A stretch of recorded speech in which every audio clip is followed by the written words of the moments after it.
David Ortiz came out of the lineup last night with heel tightness. He's out. Ryan Hanigan was supposed to catch today. Usually catches Joe Kelly, but he's got a tight calf. So Blake Swihart, who had the go-ahead home run last night, is back in there again. And there's your starting Metsy pitcher, Jacob deGrom, coming off really his worst start of the season in Philadelphia, where he got rocked. So unusual to see that. Looking to bounce back. Everybody gets hammered. Even Tom Seaver did. You all know that, Met fans out there. And we'll take a look at the Kia Mets defense, brought to you by Kia. Sign it and drive it sales event.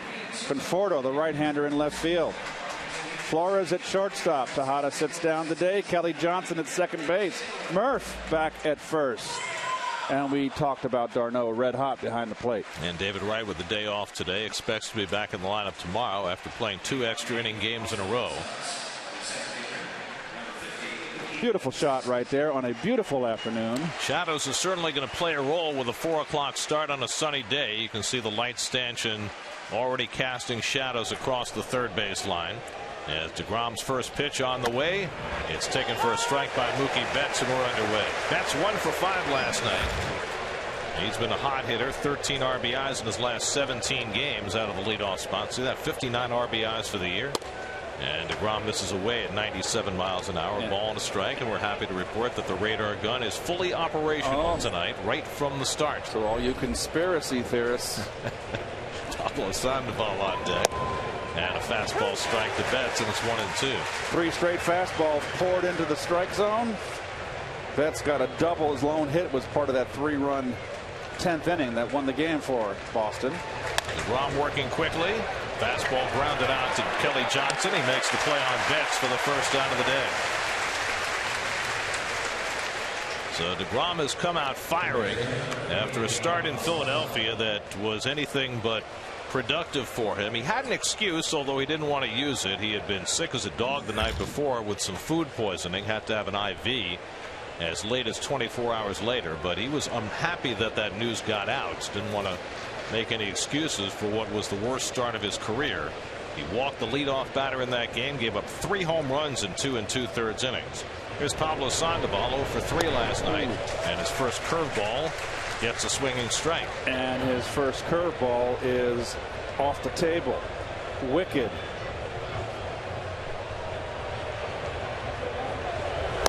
If we've learned anything about Jacob deGrom over the last year or so, he is a wildly competitive pitcher when he gets on the mound, and he would like to erase any doubts after that poor last start. You took the words out of my mouth, Garrett. And he strikes out Sandoval on 3 pitches for the second out. Up and in, gas. He is very determined when he has a bad outing. And really, the Cubs have been the only thorn in deGrom's side. He's had 2 bad starts against the Cubs.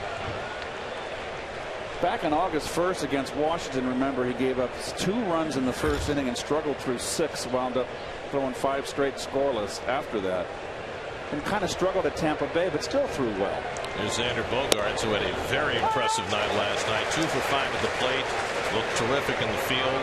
Really saved Junichi Tsuzawa's bacon in the 10th inning on what could have been a wild throw on a double play. And a good breaking ball by deGrom to get ahead 0-2. This is what aces are all about, and I know we're not out of the first inning, but deGrom has come out really in focus and sharp. 0-2 to Bogaerts. Off the corner. 1-2. deGrom going for his 13th win this afternoon. First time he's ever faced the Red Sox. And Bogaerts just got a piece to stay alive. Keith mentioned the starts against the Cubs. After that first start in Chicago in mid-May, up until that last start in Philadelphia, deGrom had gone 16 starts with a 1.44 ERA. Just an absolutely dominant stretch of half a year. 1-2 coming, and the curveball bounced foul.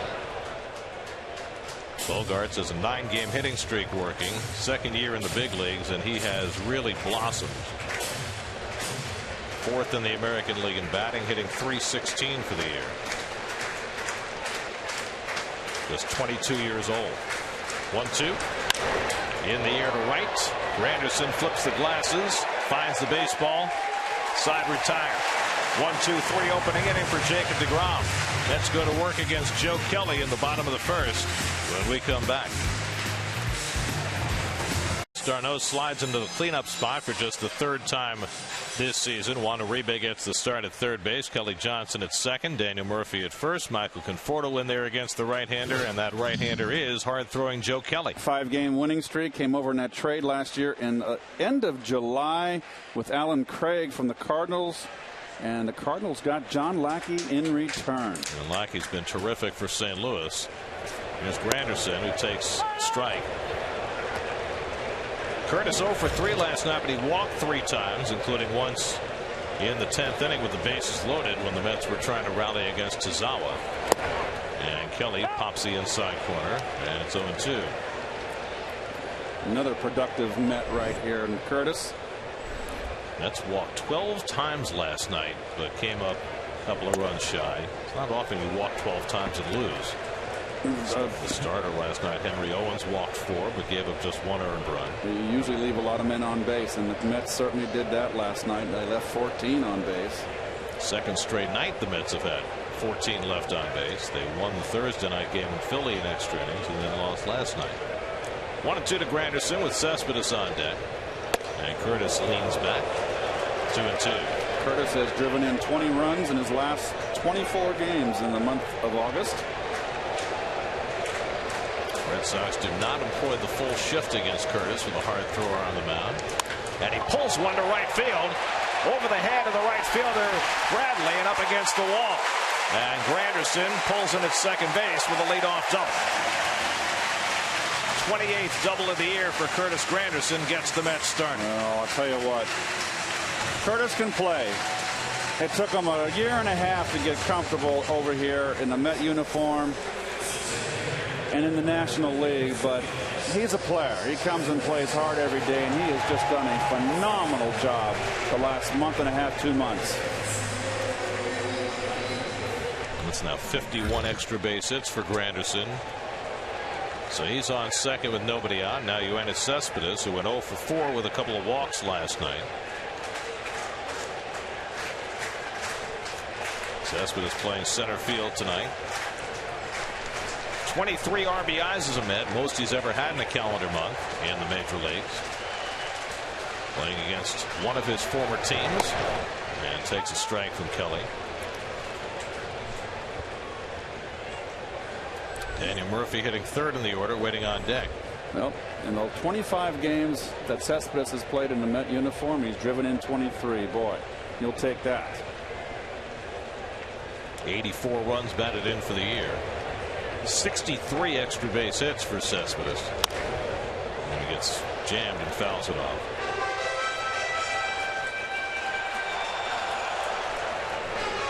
Now off to a rip-roaring start as a Met. Remember John Buck had that great first month of the season. Yes, I do. And he has the all-time Mets record for most RBIs with his first 25 games. The problem is you have to forget about the May and the June. Well, then they traded him to Pittsburgh, and they made the good deal. Got back Dilson Herrera and Vic Black. Hopefully Black at some point will be productive. Here's the 0-2. And Cespedes takes up and away. Joe Kelly 2 years ago was a terrific pitcher for the Cardinals. They used him as a starter and a reliever that year. He went 10-5 with a 2.69 ERA. Traded him last year at the deadline, and in 2 years with Boston, his earned run average is 4.80. And it's just over the last month that he's finally had some success with Boston. In fact, he's won 5 games in August. Fastball misses away at 2-2. Kelly in August is 5-0, 3.03. Last time a Red Sox pitcher won 6 games in a month, Pedro Martinez in 1999. And that's what Kelly's trying to do tonight.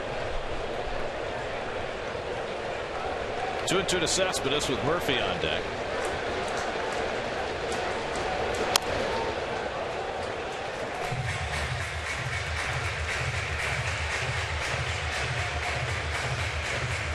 Joe Kelly now 27 years old. In fact, he is 10 days older than Jacob deGrom. Both born in June of 1988.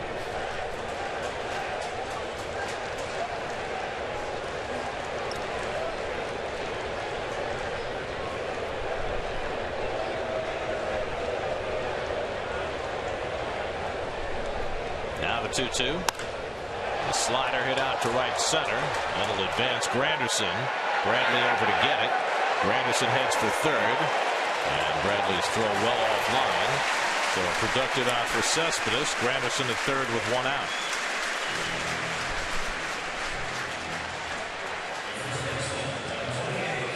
Well, red hot Daniel Murphy. I mean, it's just it's like the hit parade playing down the top 10 on the radio. I mean, everybody in this ball club has been wearing it out, and Daniel has certainly been one of those. He's been torrid the last 24 games. Hitting .337 in the month of August with 20 runs batted in, trying to pick up Granderson from third, and the Red Sox will give it to him. They've got the infield back.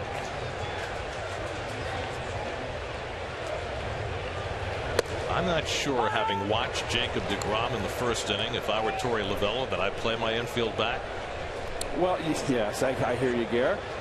What interests me is the defense on Murph. Look at that, straight away. When Murph has rediscovered left field, and now you cannot shift, play one way. It opens up the gaps for you. Well, it works him away with a changeup 1-1. Murph's been impressive on the last road trip with the 3 bullets down the left field line. A ball's on the outside corner. That's the kind of hitter Murph is, and he kind of tends to want to pull a little bit. But right now he's raging hot. He's hitting the ball where it's pitched. Really a tough out. And Kelly hits the inside corner, and it's 1-2. John Tumpane, the home plate umpire today, the youngest member of this umpiring team. Travis d'Arnaud hitting cleanup today, waiting on deck.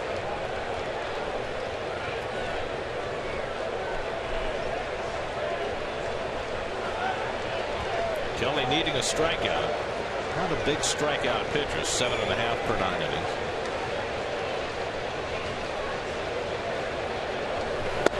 Yeah, it's funny that you say that. In today's game, you know, when we were growing up as kids, 7.5 strikeouts per 9 innings was good. Yeah, the game has changed in that regard. And a lot of it because the hitters strike out more. Well, not Murph. Murph has been the second toughest hitter in the National League to strike out this year. Only Andrelton Simmons of the Braves has been a tougher strikeout. Going to get the ball in play here to get a run home. 2-2 from Kelly, and Murph just got a piece of that to stay alive. Well, Murph is always chatty with the umpires, and nothing wrong with that. But he's hitting very clutch late in games. And during this break here, we'll get the Kia Red Sox defense, brought to you by Kia. Sign it and drive it sales event. I missed the outfield, but you saw it. Sandoval, Travis Shaw, Ortiz on the bench today. Blake Swihart, a late insertion in the lineup, but Big Poppy not in the lineup tonight. Interesting thing about Swihart catching, Ryan Hanigan scratched with a tight cap. Hanigan has been catching Kelly recently while he's been successful, but not today. Too far inside to Murphy, 3-2. 96 from Kelly. A lot of times when you stand close to the plate and Murph's right on top, pitchers don't like that and have a hard time throwing that inside strike. If they can't, that's a big plus for the hitter. Murph, look at the bat. He's covering that outside corner. 3-2 coming. And again, he just got a piece to foul it off. So Murphy with a tough turn at bat here against Kelly, who has really pitched him very well, but has not been able to put him away. Nats won't be doing any scoreboard watching this afternoon. The Nats don't play till tonight against Miami with Jordan Zimmermann on the mound. Well, I guarantee you they are at the ballpark in Washington watching this game until they have to go out and hit. Nats lost last night to stay 6.5 behind. 8th pitch of the at bat coming to Murphy, and he pulls one foul. Nice grab. Nice on the ricochet. Gotta be alert. Well done. Another huge crowd at Citi Field. We had over 39,000 last night. Kelly working hard in this first inning. Well, the hitters are making him work hard. Facing his third batter, about to throw his 20th pitch. Granderson at third and one out.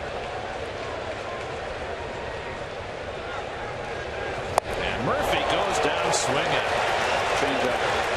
So Kelly, needing a strikeout against a tough man to fan, strikes him out nonetheless. Well, just got fooled on the changeup, the sinking change. It was a ball. Hey, you can't get a hit every time up, no matter how hot you are.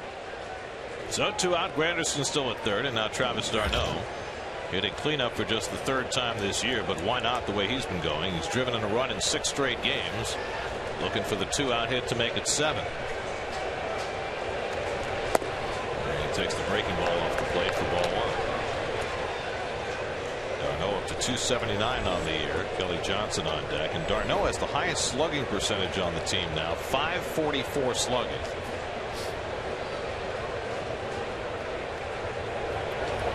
Now, granted, d'Arnaud has only played in, this is his 40th start of the season. And there you see what he's been doing the last 6 games, been on fire. I mean, if you do the numbers, he's got 150, almost 150 at bats and 9 home runs.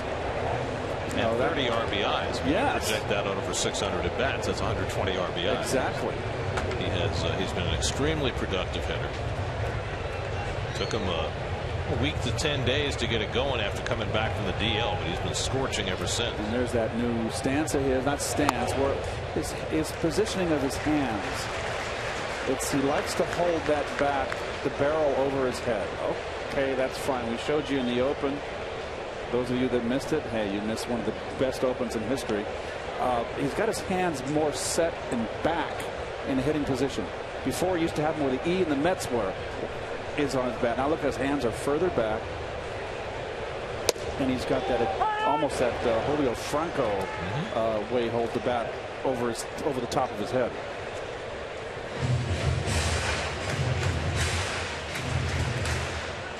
It's less take back, quicker to get the bat squared up to the ball. I'll get contemporary. Never. Oh. 3-1 from Kelly to d'Arnaud, and he walked him.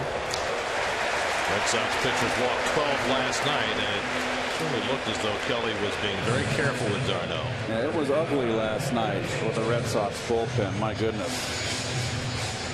It was painful to watch. Troy LaVelle ended up using every reliever last night. Used 8 pitchers in all to finally secure the win. So this is a day when both starters need to go deep. Both these bullpens are very taxed.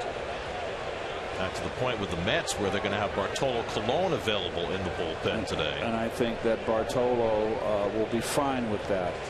Here's Kelly Johnson, 0 for 1 last night coming off the bench. And Kelly misses low and in. And obviously Bartolo will be a long reliever to chew up innings in the middle. The perfect world for Terry Collins and the Mets. DeGrom goes out there and is brilliant and gives the bullpen a complete rest. Or at least gets them through 7 where they can get right to Clippard and Familia. 8. That's even better. 9. 1-0 to Johnson. A good changeup by Kelly. A ball and a strike. We sound like our producer Gerard. We're counting forward, instead of backwards. We're much calmer. We're much better. Gerard gets a little excited when that counting you out a commercial. People get nervous around you. You know that, Keith? No. Another good changeup by Kelly. 2 in a row. Good. Same pitch he used to strike out Murphy. Now he's had on Johnson. Well, it's a good pitch, particularly against the left-handers. Nice sink to it. He throws hard. He's been throwing 94, 95, 96. He pitches inside. I don't know about the mustache, but everything else looks good. 1-2 to Kelly. And that sails up and away. 2-2. Well, you're the expert. You know, not that many people are qualified to comment on upper lip facial hair, but you know, you've got the gravitas.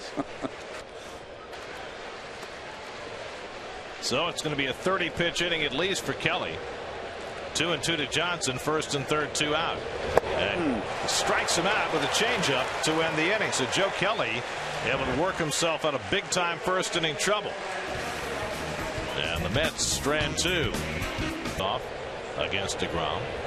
Shaw getting the start at first base today. David Ortiz started last night, came out of the game with left heel tightness. Never heard that before. That's a new one. Shaw off to a great start in his big league career. He pops one foul. Darno back for a look, but that's out of play. It's a little puzzling that Travis Shaw has gotten off to this start, and it certainly has the Red Sox attention. But in 77 games in AAA this year, he hit just .249 with 5 home runs. Well, his first year in the minor leagues was 2004, Gary. That's 10 years in the minor leagues. Career .215 hitter. I got the wrong guy. Yes, I do. 1-2 to Shaw. Now, he was drafted in 2011. I got the wrong guy. I'm sorry. Yeah. The wind blew my paper during commercial. No wonder the producer yells at you. Still 1-2 to Shaw. So my correction, I stand corrected. A lifetime .263 hitter in the minor leagues, starting in 2011. Big guy, 6'4", 225, came out of Kent State. This is with the changeup, 2-2. Shadows starting to encroach. Not quite advantage pitcher yet. Curveball. Gets Shaw with a changeup. Good change. Got it away. Got a little up. If you want to be perfect here in a perfect world, DeGrom would want it on the knees, but he got it on the outside corner. There's the shadow. Still dealing with light stanchion shadows. It's when you get that big grandstand shadow that it starts to become a bigger issue. Here's Brock Holt playing second base. 0 for 4 last night. Coming in while Dustin Pedroia, who's been out for the better part of 2 months, is down with a hamstring injury. They're hoping to have Pedroia back in a couple of weeks. So he must have really wrenched that hamstring to be out 2 months. Brown throws a fastball by Holt, and it's 0-2. There's Pedroia, who you know is just itching to play. Well, he's a player and a gamer.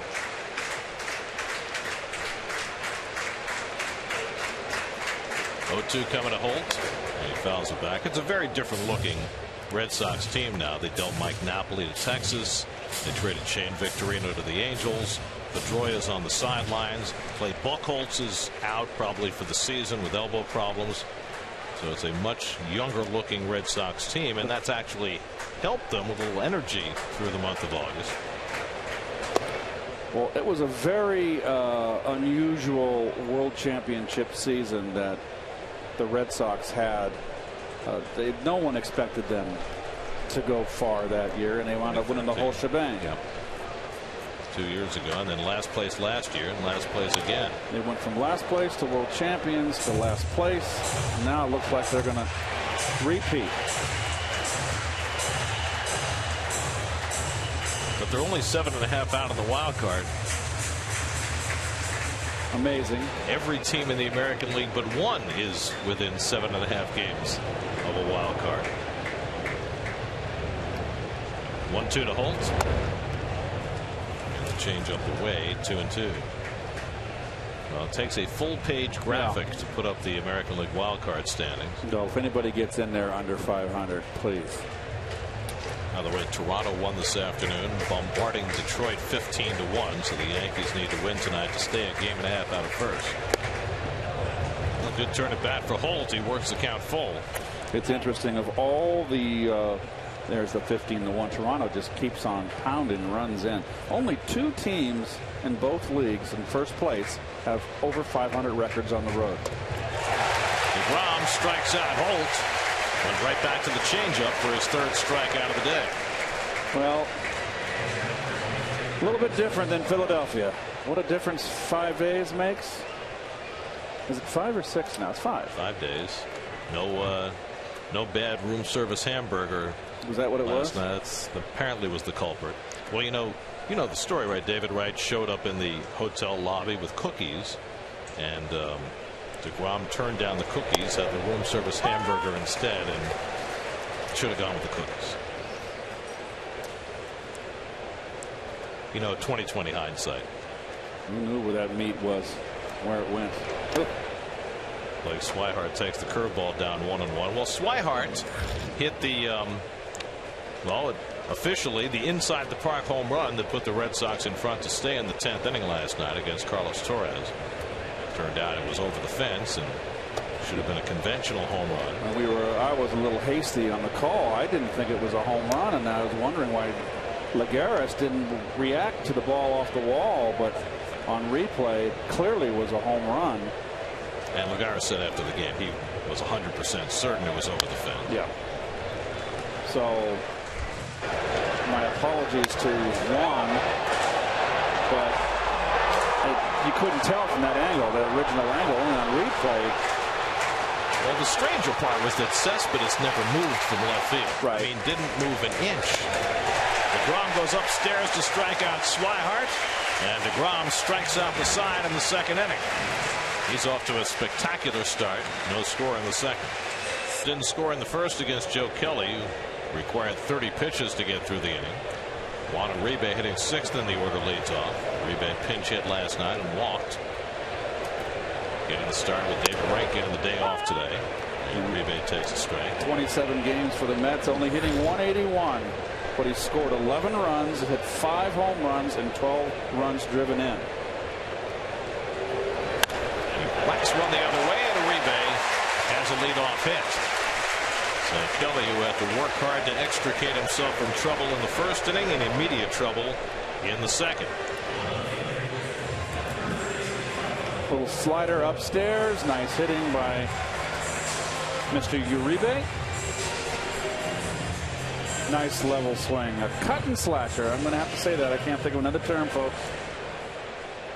Why do you need? Well, because Mr. Gowdy, as he's listening, Kurt, I know you want me to find another term for this, but I can't think of one. It's going to be cut and slash the rest of the year. Get Keith Thesaurus, would you? Here's Michael Conforto.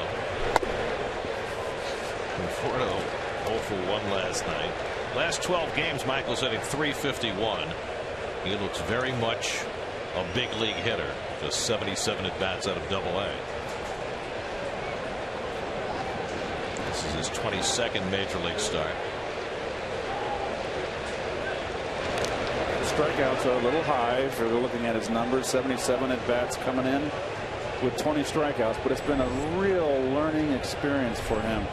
They have pitched this young man very tough right from the get-go after he got off to that real hot start early. The first week he was up. He had a 4-hit game. It's his second game in the major. Once he had that 4-hit game, pitchers came in and started pitching him as if he was a seasoned veteran 300 hitter. So this is all good learning for him. Good eye at the plate. I just really think very highly of this young man. Kelly's behind him 2-0. And there's a borderline strike. 2-1. Wilmer Flores is hitting 8th in this Mets order today. He's on deck. What a difference. What a difference, yes. That lineup sometimes in May, June, and July was anemic.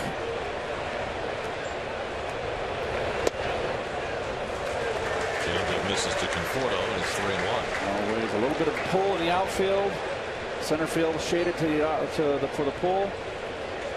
Awful shallow Bradley Jr. in right. He's been playing a shallow right field the entire series. 3-1 coming, and it's on the inside corner. Good pitch by Kelly. 3-2. They're coming inside after this young man. 3-2, nobody out. He only fanned a couple in the first inning. Uribe's running. Conforto hits one right at the second baseman. Holt's going to have to go to first with it. So by putting Uribe in motion, the Mets stay out of the double play. And he's on second with 1 out. Well, that ball was scorched. Ripped right at the second baseman. Holt thought about going to second. Because the ball was hit so doggone hard. And see, there's this. Oh, he had to do the old dodge there. Tried to come in and see, he just missed a little bit, and that's all it took to get that barrel on that ball. Good swing. So now Flores the batter with DeGrom on deck. Wilmer 2 for 5 last night, a single and a double. And he takes a fastball strike. We're looking for ways for you to amend, cut, and slash for Mr. Uribe. And in the dictionary, among the definitions for slash is this phrase that might work for you. There's a strike. Attack in a savage manner. I can dig that. Can you work with that? Oh, yeah. I got related words. Crosscut, no. Hacksaw, no. No. Scissors, no. Cleave, no. I like Uribe attacks in a savage manner. Mince. You want to now. Here's another one. Amputate. That's it. That's the one. What I love is in this environment we work in, you ask for a thesaurus and it's right there. What a world. The internet has changed everything.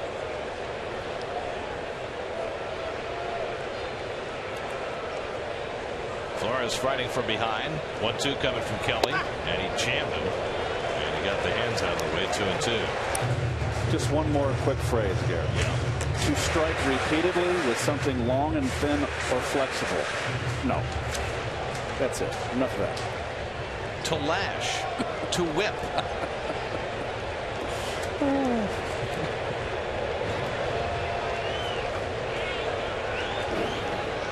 not trying to change it here.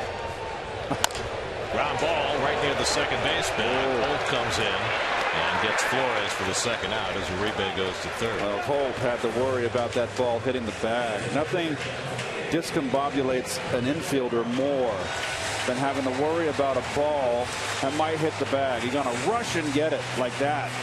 So if it does, you get the short hop. You got it right on the shortest of hops. Nice play. So runner at 3rd and 2 out is left to Jacob deGrom, who has 8 hits, 2 RBIs this year. Trying to pick up Uribe with 2 down.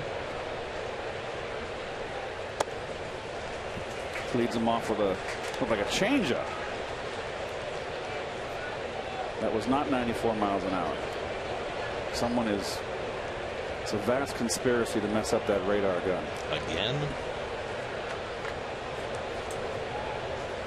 deGrom, slow ground ball. Sandoval ranging wide and throws him out to end the inning. So Kelly works around another leadoff hit. No score after 2. And great on the Davis Cup. He loved to play in the Davis Cup. And a New Yorker, Douglaston, Queens, Trinity High School. Here's Jackie Bradley leading off against deGrom in the 3rd. deGrom has been dominant over the first 2 innings. 6 up, 6 down, 4 strikeouts. Bradley had a big night last night, 2 for 4, including a 2-run homer that put the Red Sox in front against Logan Verrett in the 7th. And we've made note, Gary, myself, and Ronnie, how the ball is has been carrying for the last 3 weeks. It's just been everywhere we've gone, the ball's been flying. Now you expect that when you go to Denver. Not so much here. Bradley's on a home run tear. Guy who hit under 200 last year. All of a sudden, after a stint in the minor leagues, he's hit 5 home runs in his last 52 at bats. Gets jammed there. Rolls one down to Murphy. And Bradley screwed himself right into the ground and barely got out of the batter's box. And deGrom's now retired the first 7. Usually happens. It's happened to me. It usually happens when you get overpowered inside like that. And you just can't get out of the box. You walk away shaking your head, which Jacob deGrom's done to a lot of folks this year. You got me that time, but you got me 3 more times, young man. I'll get you. Here's Alejandro De Aza, the veteran outfielder. Picked up for a minor leaguer from Baltimore in early June. De Aza has bounced around everywhere. Florida, White Sox. He had a couple of good years in Chicago. But when he came up with the Marlins, he got hurt very quickly and had to really struggle with injuries early in his career. Left-hand hitter with some speed and some pop. 7 home runs this year for De Aza. Part-time duty. And DeGrom misses high, ball and a strike. Gary, do you ever recall when the Mets wore the pinstripes? I just noticed that under the armpit of DeGrom, there's no pinstripes. It's just a bare patch, a white patch. I never noticed that before. When he goes in his windup. Pulled down to first. Murphy with a nice play, and DeGrom over to cover for the second out.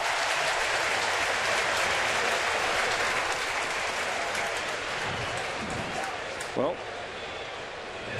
Murph's very agile, nicely done. Didn't have quite the degree of difficulty of the Torres-Murphy 1-3-1 play the other night. I'm telling you, that was as fine a play as any defender in any position could make when he made that play in Philadelphia off the foot of Carlos Torres on the ricochet. That was just a fabulous play. Here's Joe Kelly, not a bad hitter. Kelly was an outfielder in college at Cal Riverside, in addition to being a closer. So he knows how to swing the bat. Lifetime 179 batting average. Curveball misses from DeGrom. I just don't know on that play with Torres and Murphy how many other pitchers would have gotten to first base. Right. And you know when the Mets are going right, when the ball ricochets off the foot and goes right, goes to Murph, where you can make a play. Fastball for a strike, 1-2. The ball gets by through Torres. It's a base hit up the middle. But also Murph made a blind toss, just hoping Torres would be there, and Carlos was. Great play all the way around. 1-2 from DeGrom. Struck him out. Jacob DeGrom goes perfectly through the Red Sox the first 3 innings with 5 strikeouts. No score in the third. Those 3 guys were here in lean years, and to see it come to a full circle, it really had to be special for those 3 guys. Curtis Granderson leads off in the home 3rd inning. Well, Jesse had been a Met since 1979, and he's standing by with Steve Gelbs. Steve? Thanks, Gary. Got the real life Jesse and the Jesse bobblehead with me right here. And Jesse, you've got to feel like you've made it now that you have your own bobblehead, right? My own bobblehead. I'm going to call him Mini-Me, just like you saw in Austin Powers. Pretty good.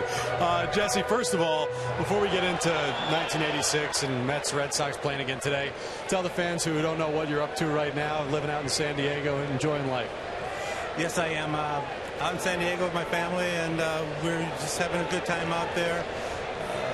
What I've been doing for quite a bit is getting a lot of golfing, and on the side I do pitching lessons for kids, so it keeps me a little bit active, and there's something to do out there. Yeah, Curtis Granderson singles to center, so first man on for the Mets.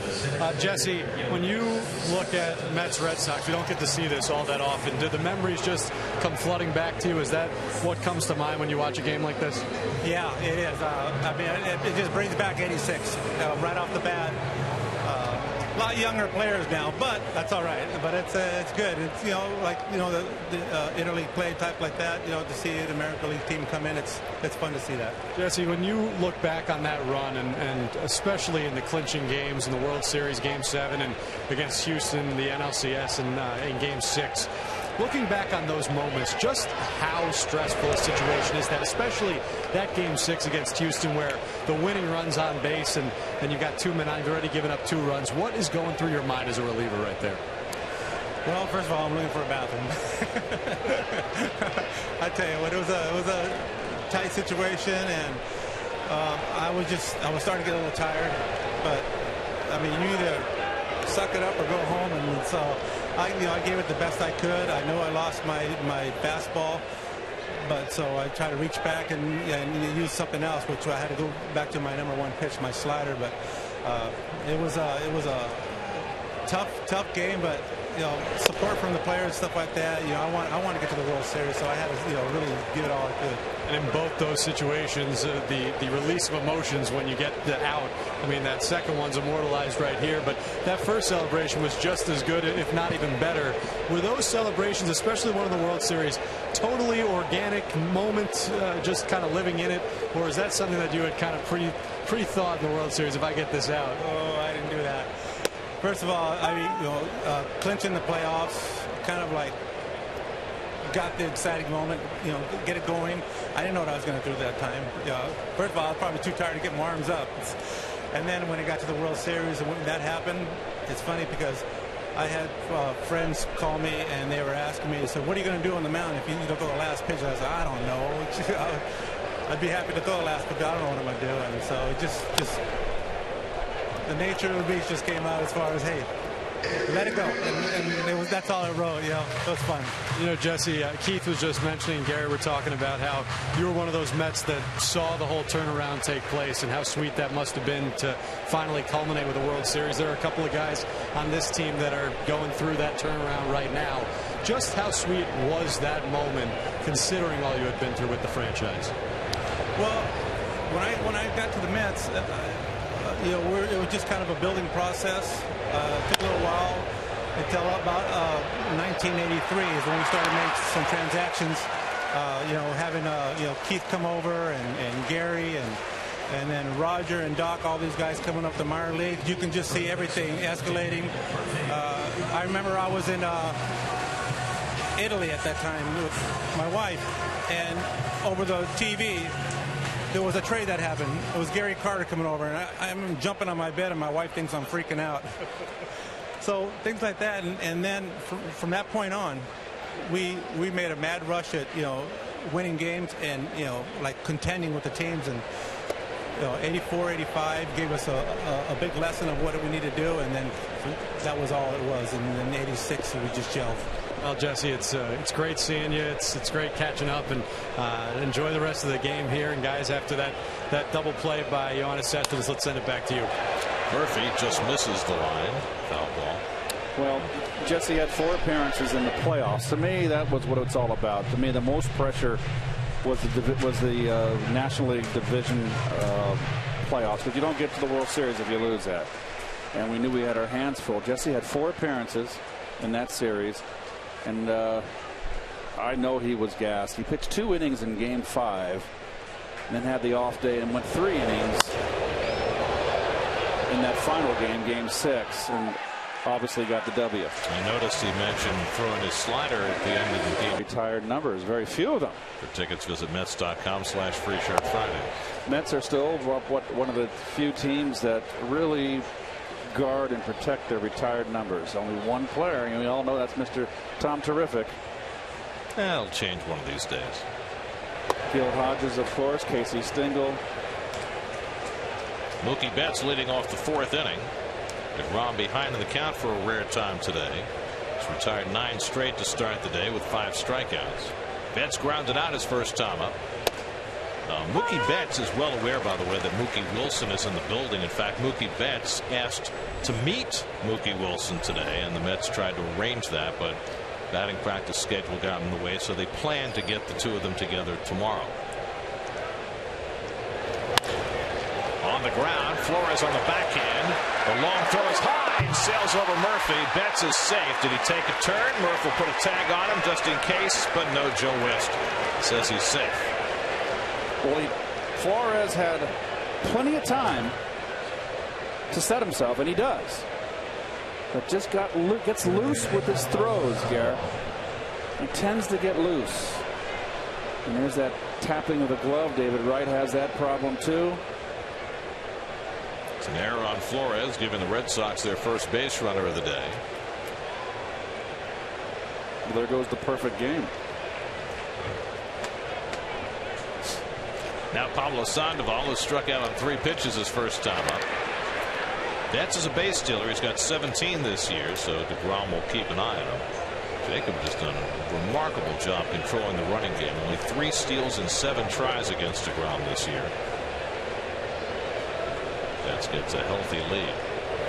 Lots of shadows now, but you know what? It's not. I don't think it's going to have that much of an effect. It's a very little thin line of sun. It is not. You'd rather have it with just the sun all over the field.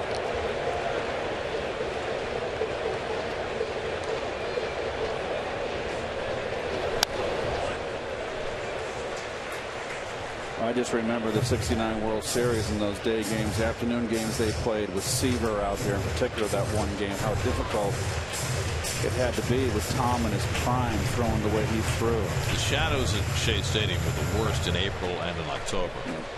In April is when Tom had that 19 strikeout game against the Padres when he struck out the last 10 in a row. 0-2 to Sandoval. A little high with his fastballs, Jake.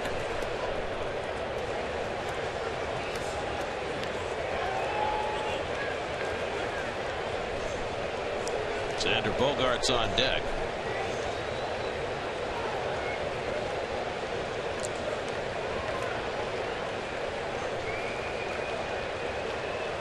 One-two coming.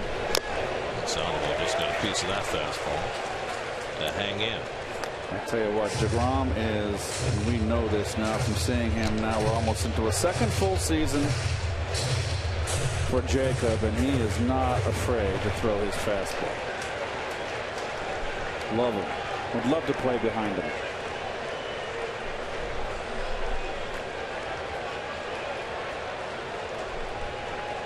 And like all the Mets' core starting pitchers, DeGrom has thrived in this ballpark.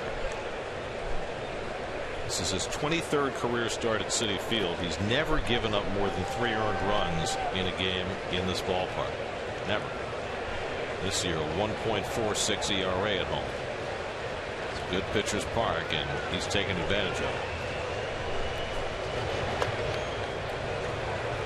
Back throws the curveball and misses 2-2.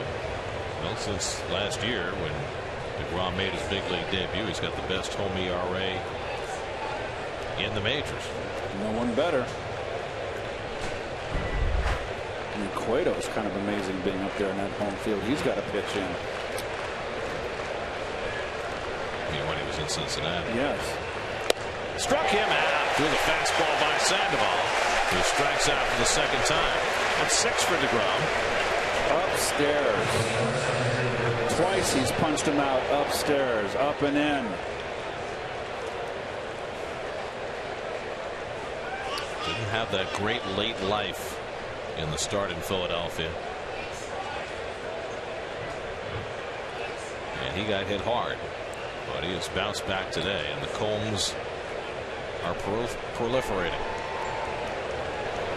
Now Bogaerts takes a slider for a strike.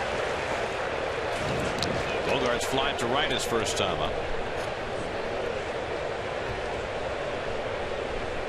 Red Sox have been a hot offensive team. 6 runs last night gives them 100 runs in their last 14 games.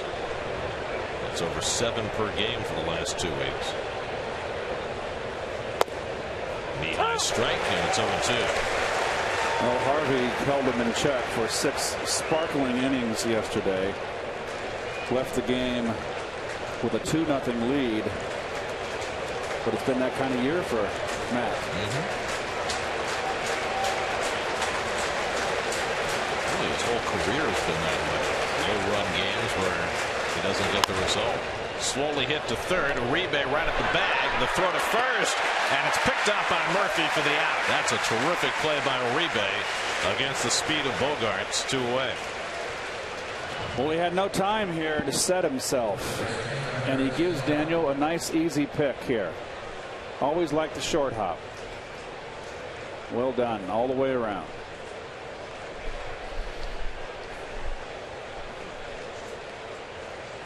When you get the short hop, it can't take a bad bounce on you. That's why you got the big glove. Nice stretch by Murph, too. So 2 out, Betts at second, and now Travis Shaw, who went down looking his first time up, and he fouls back to fastball.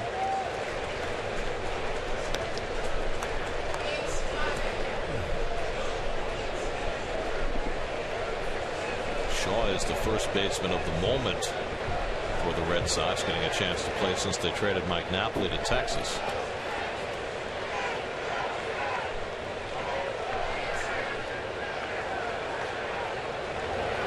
But since the new regime took over, they've been having Hanley Ramirez take ground balls at first, and it looks like their plan for next year, if Hanley is still here, is for him to transition to play first base.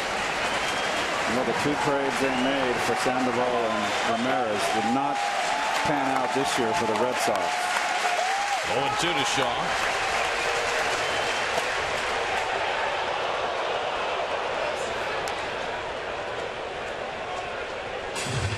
There's Hanley, who was in the original lineup last night, scratched because of shoulder fatigue. Not sure exactly what that means, but he's out of the lineup again today.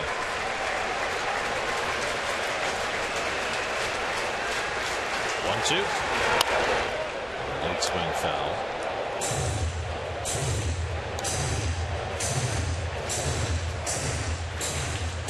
Mets need DeGrom to go deep into this game today. It's no secret that the Mets bullpen is torn up right now, and also no secret with the deadline for postseason eligibility just a couple of days away that the Mets are looking for another reliever. 1-2 coming. Foul back. Well, one thing's for certain on Shaw. He's a fastball hitter. Everybody's been kind of overwhelmed by DeGrom's fastball. But Shaw, it looks like to me to be a dead red hitter. He bounces a slider in the dirt, a curve in the dirt, see if he goes fishing.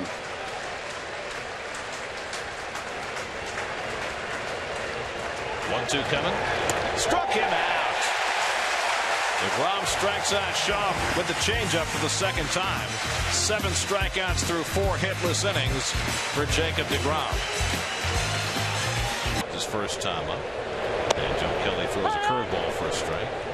That's about a leadoff hit in each of the first 3 innings against Kelly, but unable to convert that into any runs. Much like last night when the starter Henry Owens walked a batter 4 straight innings and the Mets had trouble cashing in. Can't always be like it was on that road trip where the Mets scored 73 runs in their last 7 games. Now back to a pitching oriented game. Garneau couldn't stop the swing on the high breaking ball. 1-2. Well, they took advantage of the high altitude in Denver those 3 games, and they took advantage of Phillies pitching and some shoddy defense from the Phillies late in those games. Slider off the plate. 2-2 to d'Arnaud. Well, we talked about it last night. I mean, the Rockies, the Phillies, and the Red Sox all have one thing in common. Well, 2 things. 1, they're last place teams, and 2, their bullpens are dreadful. And 3 more with the Phillies coming in after this series. D'Arnaud pops one up in the right. Bradley looking in the sunshine. No problem. 1 away. That's upcoming schedule brought to you by your Tri-Honda dealer, and there are the upcoming games. 1 more with the Red Sox tomorrow, 3 more with the Phillies starting Monday night. Then the Mets go on a 10-game road trip, 3 in Miami, the big 3 in Washington, and then 4 in Atlanta on the next trip. That will be the Mets' second to last trip of the season. Well, Miami, you can almost consider them another last place team. They are only a half-game lead over the Phillies starting today. So they could have one big difference, though, when the Mets get there. They might have Giancarlo Stanton back, and that obviously is a huge factor. Ball and a strike to Johnson. Johnson struck out his first time up and could not figure out the changeup from Kelly. Swung through 2 of them out in front. Smashes one right at the shortstop Bogaerts, who had him played perfectly, and they're 2 out.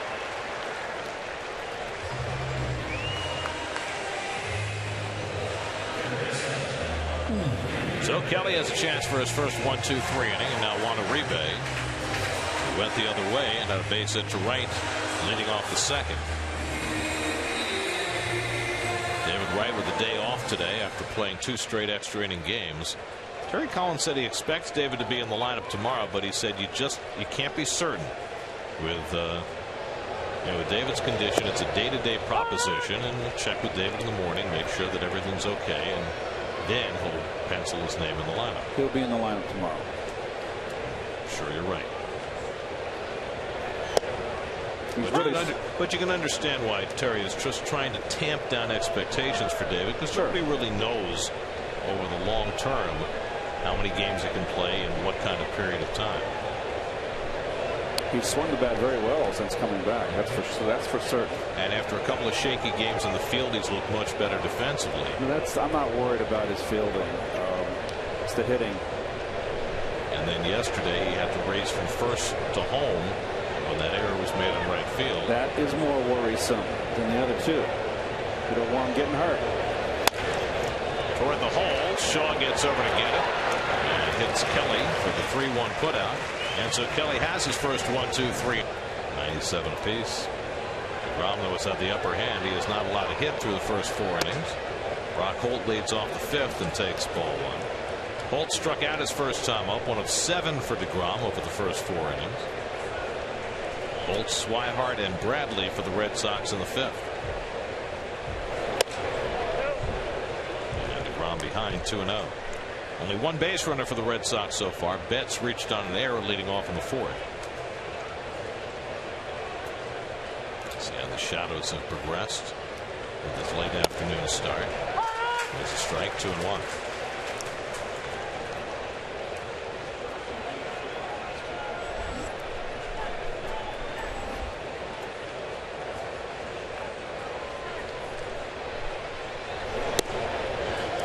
Take that fastball for a strike, and it's 2-2.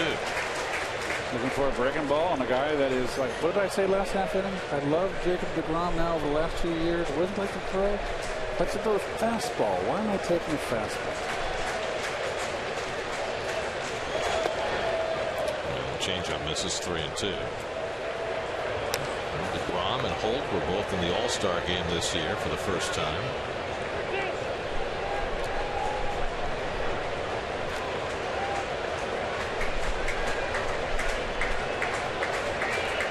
Second 3-ball count of the day, and comes inside to Holt, who fouls it off.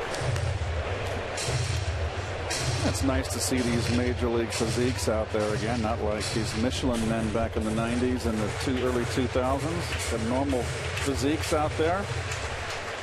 Nice to see. 3-2 to Holt. Toward the middle of the diamond, and it will through for a base hit.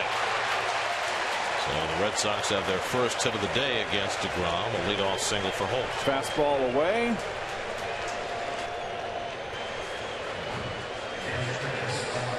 Too much plate. And up.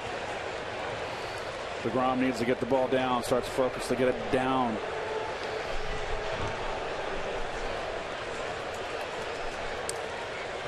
First hit of the day for the Red Sox. Second inning in a row they've had the leadoff man on, and now Blake Swihart, who struck out his first time up.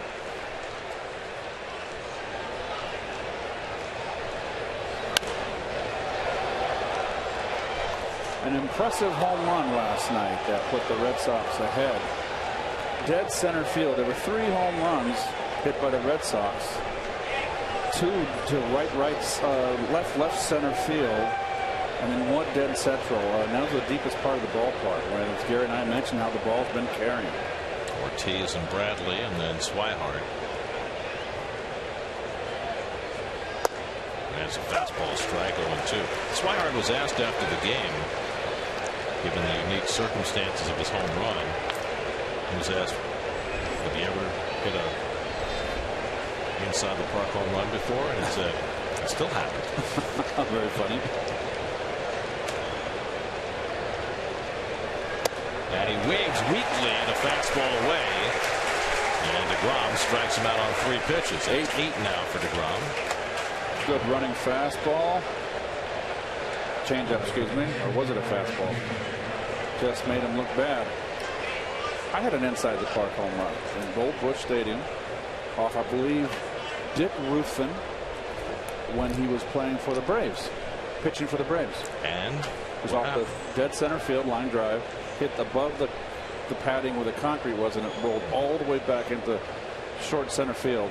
Did the left fielder come over to help? I was so exhausted I wasn't paying particular attention. Did you need oxygen afterward? My head first slide was a belly flop. My back legs went up in the air. I ran out of gas. But my blazing speed around the bases made it easy. I could have been stand-up.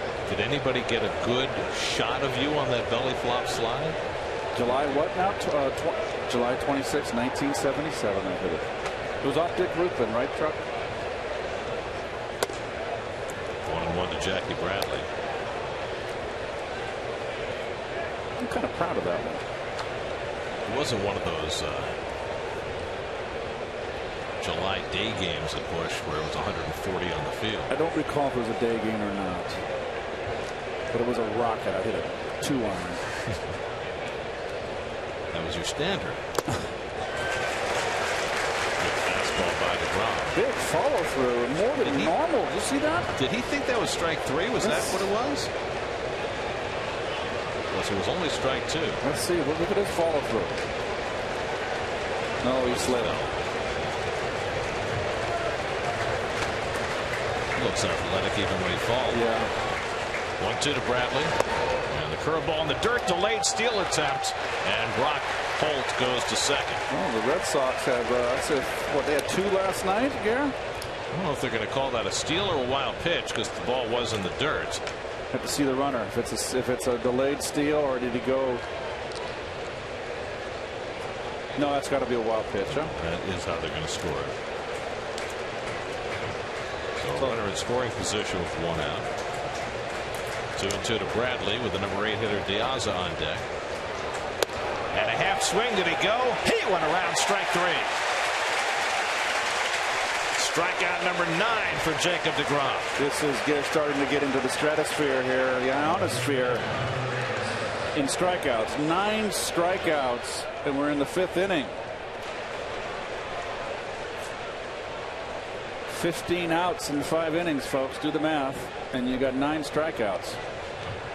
He's not through with the 5th yet. Now he's got Diaza with the pitcher on deck. Let's see if the Mets will pitch to him. Well, they're not going to intentionally walk him. Kelly is not a terrible hitter, but it's a scoreless game in the 5th. I'd pitch to him too. Grounded foul. 0-1. Looking at deGrom now through what's first 78 pitches. Great fastball. Really good change. Not a great breaking ball today, and I think he's very honest, very forthright in his post-game interviews. He's broken a couple off, but on the whole, his breaking ball's been average. Hasn't been the real crisp one. He's leaned on his changeup more this year, especially when he hasn't had his good fastball. But he certainly has one today. And he leans Diaza back 1-1. And he knows how to pitch inside. All good stuff. Diaza grounded out to first base his first trip.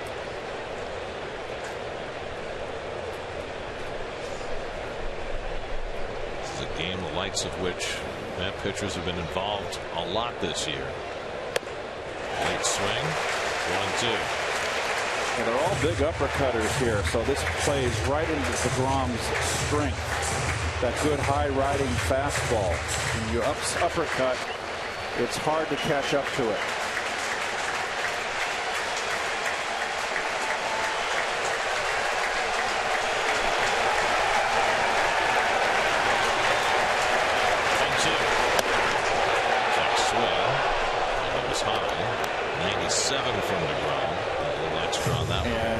Back and fired that one. Looking for numero 10. You're so bilingual.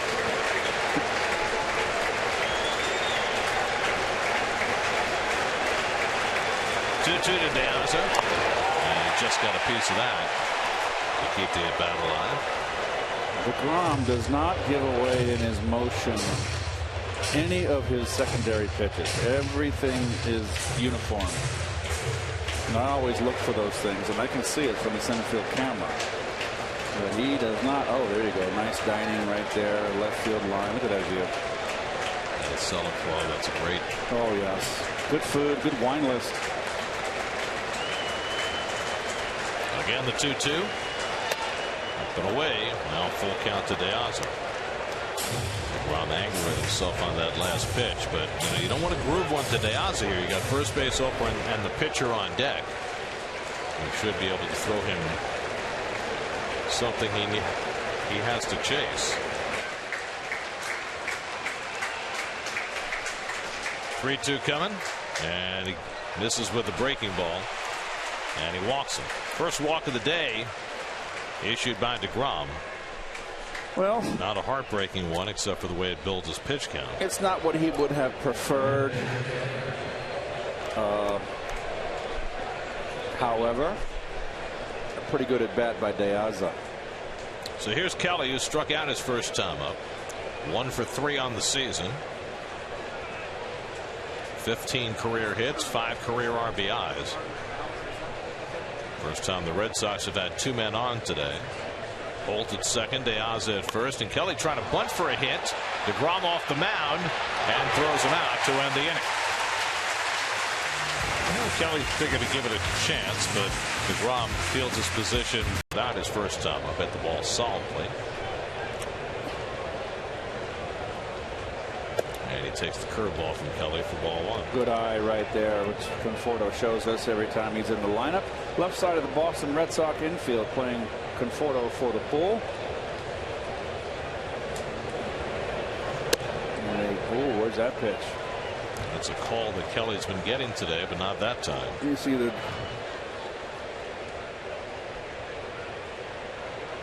John Tumpane, the young home plate umpire, set a ball, so now it's 2-0 to Conforto with Flores on deck, and now ball 3. Try to throw the old 2-0 changeup and you miss. Now you're in trouble. Well, Conforto will be taking here, but he'll also be hitting 3-1, which will be a lovely count. Or he'll be standing on first base. Correct. It's been doing that a lot against Boston pitching in this series. Kelly's walked only 1 over the first 4 innings. That came in the first inning. And he walks Conforto on 4 pitches. Standing on first. You got it. So that's 4 times in 5 innings now the Mets have had the leadoff man on. They've yet to convert. Long-time Major League statistics tell you that if you get the leadoff man on, you score at least a run 51% of the time. And when I was playing, it was a leadoff walk found its way home 60% of the time. So what's the difference between a percentage point? So Kelly has done a lot of pitching out of the stretch today. We'll do it again against Flores, who grounded out his first time up. Conforto at first and nobody out. Outfield a shade to the opposite field on Wilmer, not the left fielder, the other 2 guys on the right of your screen. You can see plainly. There's a lot of gap in left center. A lot of speed in that Red Sox outfield, though.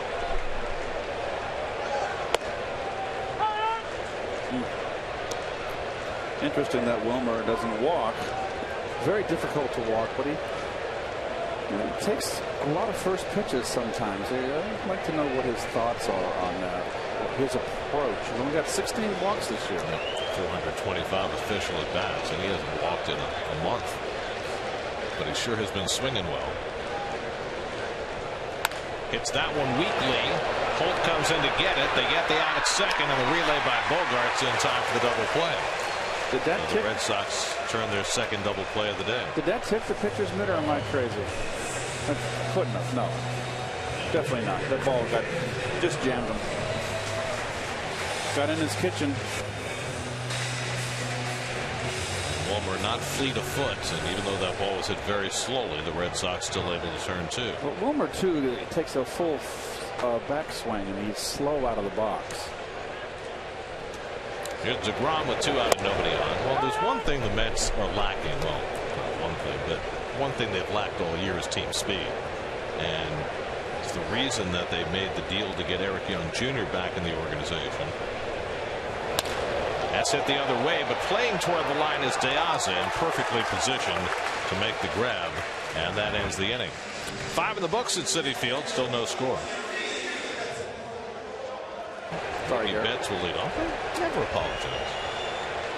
I get excited when you get these pitching duels. I have always loved the pitching duels. 19th batter of the game for DeGrom. Only the 4th time he's failed to throw a first pitch strike. Betts was the first base runner, reached on an error in the 4th, and he takes the curveball for a strike. 1-1.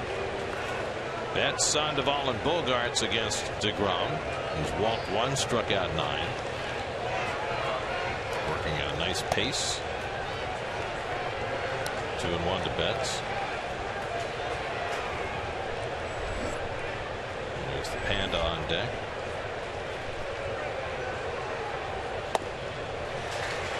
Gets something off. 2-2. He's got a good changeup. It has been a very effective pitch this start for him. Obviously, He's changed speeds on his changeup too. Getting good sink, yeah.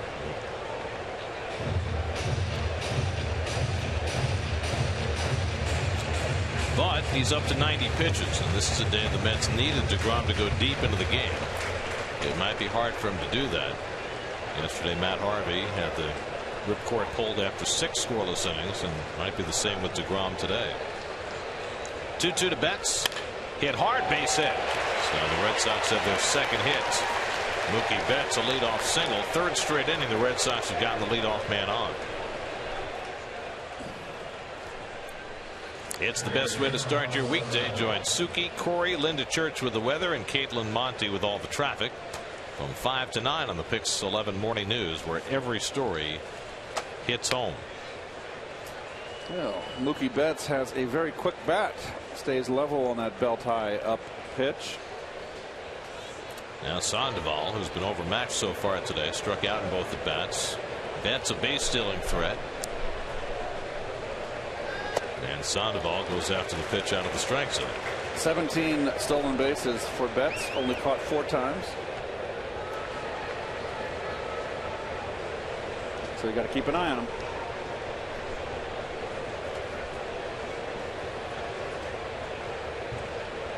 Big lead. There's that up and in fastball, Gary. He cannot catch up to it.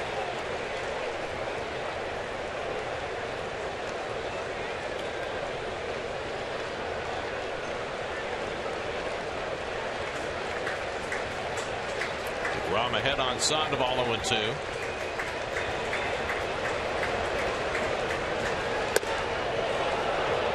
Layoff, 1-2. It's been a lost year for Sandoval.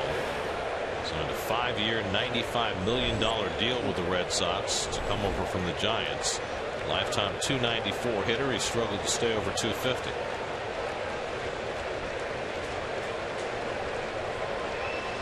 One-two.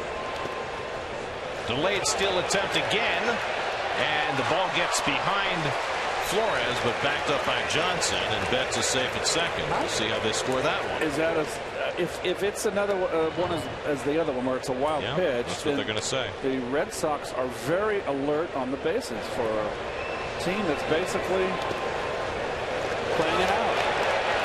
And just as Holt did in the 5th inning, as soon as that ball hit the dirt, Betts was off. Very alert. It's happened when you got young players out there. They will hustle. So now it's 2-2, runner in scoring position with nobody out. And Sandoval drives one to the gap in right center field, and that's going to bring in the game's first run. Betts will score. Sandoval into second with an RBI double, and the Red Sox take a 1-0 lead in the 6th.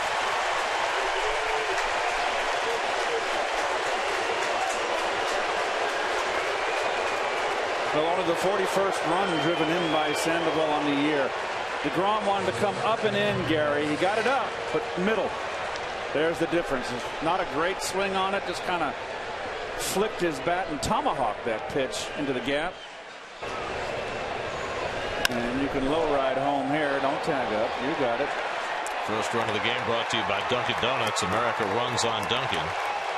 Mookie Betts runs home with the first score of the day, and now Xander Bogaerts with a runner at second. He hits one out to center. Cespedes got a late start, but he gets back there. Tagging at second is Sandoval, and he will make it just barely ahead of the relay by Flores. Or what did he have in tow? Well, about 270. Broke in. I don't think it would have mattered if he had gotten a good jump on this ball. The opposite field should be able to get to third. But look at the strong arm from Cespedes. Almost. That was pretty close. It sure was. Infield's got to come in here, and it does. Travis Shaw, the batter. He's been up twice, struck out twice, and DeGrom could use a strikeout now. Runner at third, one out.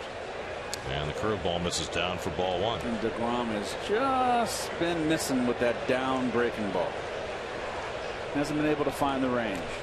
And now pushing toward 100 pitches. No action as yet in the Mets bullpen. Another left-hand hitter behind Shaw. As a matter of fact, it'll be down to the 8th hole. The next 4 batters will be left-hand hitters, so it's not like you can pitch around someone and get a right-hander up there and hope for a double play.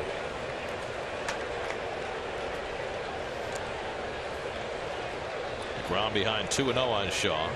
Oh. And he bounces that one away, but Sandoval didn't break. What was he thinking? He should have scored easily. Even with his speed. Not coming down the line, Gary. See that? Can we see that again, folks? Watch this. You've got to come. He just didn't come down the line. Look how close he is to the bag. And he knew it. And that's just laziness. Well, the Mets got a big break there. We'll see if DeGrom can take advantage of it. That run should have scored easily. It's 3-0 now to Shaw. It's a huge run out there. He walks on 4 pitches. Sorry, Gary, I didn't mean to interrupt. That's a huge run on third base for the Red Sox. All right, they'll play probably a double play depth at the middle infield positions. Danny Warthen coming out.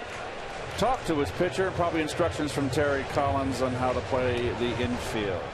Eric O'Flaherty, first man up in the Mets bullpen. Mets are very short-handed in the bullpen today, as they were last night. Today, Barrett not available, Torres not available.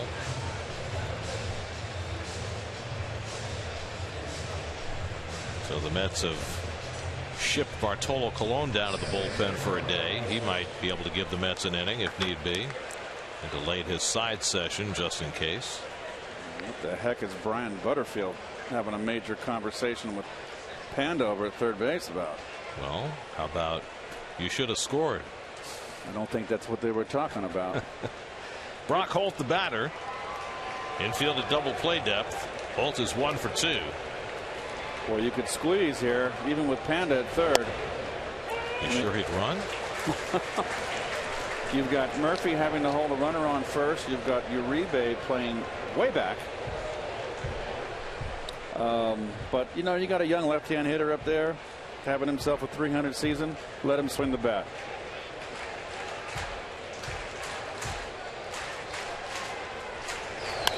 Holt fouls it away, and DeGrom's ahead 0-2. Well, this is what I always love about DeGrom. Now, can he close the deal on the hitter? It's a big out. Got a rear back and fire here. Sandoval, who drove in the game's first run, is on third. Shaw at first with 1 out. Well, I'm up to 103. He's thrown as many as 117 this year. 0-2 to Holt. Broken bat, short hop by Murphy, goes to second for 1. The relay not in time, and a run comes home. Murphy had a play at the plate, but opted to try for the double play and had no chance against the speed of Brock Holt, and the Red Sox lead 2-0. Well, if you're going to go for 2, you don't look home. Watch Murph look home. He's looking home. That's too much wasted time, and that's what he beats it by a half step. Either you come home, if Panda's going home. Gary, was he going home? Did he wait? He might have paused a beat, but he was far enough down the line. You had a play on him anyway. Oh, you had him. So sure, you had him. And the play was in front of Murph, but you know, Murph. It's a speed of the game thing. You have to know who the base runner is. Holt can run. you have to know that if you have to come in and short hop that ball, you just don't have enough time. Got to go home. Panda was running, so he was dead in the rights. But, you know, Murph really. Swihart sneaks one up the middle for a base hit. Holt will go first to third, and the inning continues.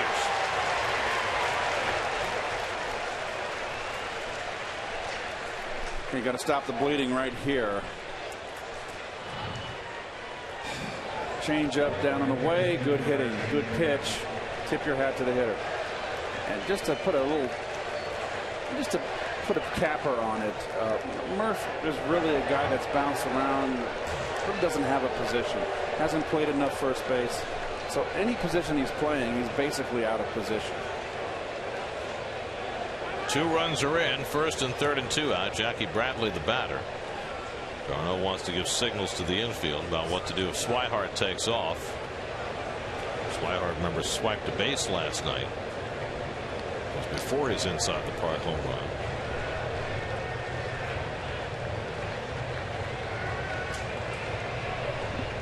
Bradley's 0 for 2, grounded out and struck out.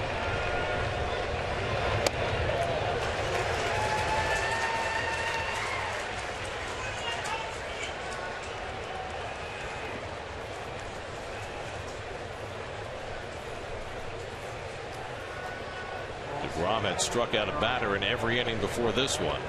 Perhaps running out a little steam. Now he gets ahead on Bradley 0-2. Ned started the inning with a base hit, moved up on a wild pitch. Sandoval drove him in with a double. And then a fielder's choice brought in the second run. Now it's 0-2 to Bradley.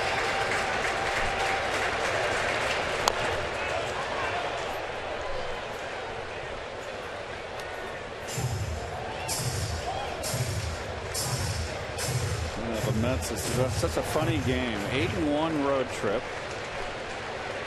And this is a lot of game left here. And they're having a difficulty at home against the Red Sox. Again, the 0-2. Struck him out to end the inning. 10 strikeouts for DeGrom. 5th time this year he's been in double digits. But the Red Sox break the ice with a pair.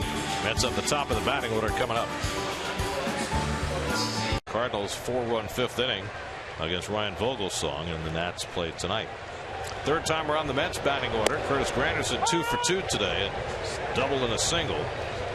And Joe Kelly fortified with a 2-0 lead. Kelly looking for his 6th straight win.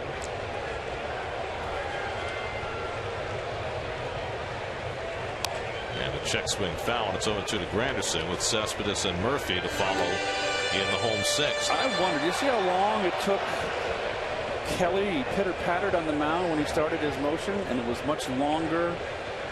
And I think it threw the timing off of Granderson. He had a very weak swing there. Pulled a Johnny Gomes. Did you watch Johnny Gomes last night? Yes, I did. Do his Louis Tiant impression. Yep. Throwing 68 miles an hour.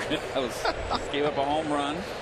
He threw so slow that on the Pitch FX it registered as a knuckleball, even though it was a fastball.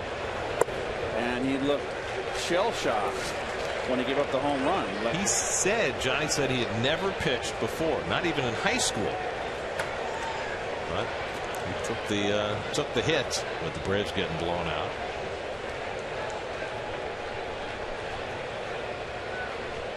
Two to Granderson. He punches one foul. Mets have had just 3 hits against Kelly today, but all 3 came leading off the inning. Leadoff double by Granderson in the first. He got the third with 1 out. Mets couldn't get him in. Leadoff hit by Uribe in the second. Leadoff hit by Granderson in the third. And Curtis lifts one to pretty deep left, but playable for De Aza going back. And that's the first out. So 1 out and nobody on. Cespedes coming up. We check in with Steve Gelb. Steve? Gary, you were speaking earlier about Travis Shaw and how his time at first base may be a bit short-lived with the Red Sox as they potentially try to transition Hanley Ramirez over there. But Shaw's definitely opened up some eyes this season, the last month or so. And last week, David Ortiz actually pulled him aside and said to him, you've pushed their hand enough that you're going to get an opportunity here next season. Take advantage of it. This could be the one shot that you get. Make sure this offseason you come back into camp in the best shape of your life. And he actually told Travis Shaw back in 2003, when he was the underdog at first base for the Red Sox, not getting playing time behind the likes of Jeremy Giambi and Kevin Millar. He said he got his one chance. He took advantage of it. And for Travis Shaw, he said it meant the world to have a guy like Ortiz say that to him, and reinforced a guy like that who's the face of the franchise. If he's going to say that, reinforced in Shaw's mind that he does have a chance here next year. Well, we'll see. I mean, Major League Baseball is rife with guys who have gotten off to hot home run starts. Or hot offensive starts. Period. Kevin Moss, Benny Agbayani, Shane Spencer. That's just three guys here in New York who've had a lot of home runs early in their career. It doesn't necessarily translate to long-term success, but as Ortiz said, at least he's opening up enough eyes that he'll get a chance. Well, he hasn't got 100 RBIs in this season yet in 31 games. So a lot of times when you get called up from the minor leagues, you're hot. You can carry it up to the big leagues and have a magic 3/4 of a year, half a season. 2-2 to Cespedes. Slowly hit. Kelly off the mound. And 2 out. So, Keith, it turns out that the Triple Crown winner, American Pharoah, is not unbeatable. He finished second today at the Travers at Saratoga. Ooh. Beaten by Keen Ice. What did Keen Ice go off as? Ooh, get on it. Let's get on it, guys. Immediately go to the financial page. We're talking about history, and you want to know the finances of it. This is the second race since the Triple Crown, right? For American Haskell at Monmouth, which he won. You can only imagine what a wild scene it must have been at Saratoga today, which is packed on most days of that meet. Here's Murphy with 2 out and nobody on. Murphy was 0 for 2 today, struck out and flied out. Joe Kelly looking for his 6th win in the month of August. He had just 1 win when August began. Broken bat fly ball, and Bradley's right there. That retires the side, so after getting the lead, Kelly has an easy 1-2-3 inning. After 6, 2-0 Boston. Is in the best groove he's been in since joining the Red Sox, and now Hansel Robles, who was unavailable last night, available today. Well, we all know now. I like Robles. He has his good outings. He has his bad outings, but he's always going to come after hitters. He's got guts. He's got a good, strong arm. I think he's got a future in the Mets bullpen.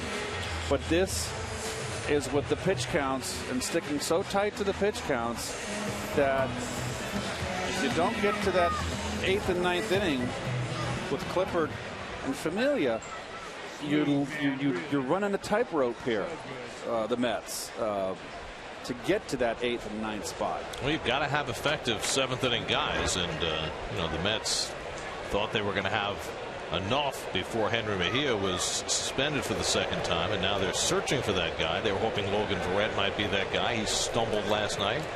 Robles has had his moments. The Mets are clearly looking to make a deal sometime before the deadline for postseason rosters Monday night. Alejandro De Aza leads off in the 7th and takes a strike from Robles. Robles last pitch night before last in Philly. He worked the 8th inning, allowed no runs and 1 hit.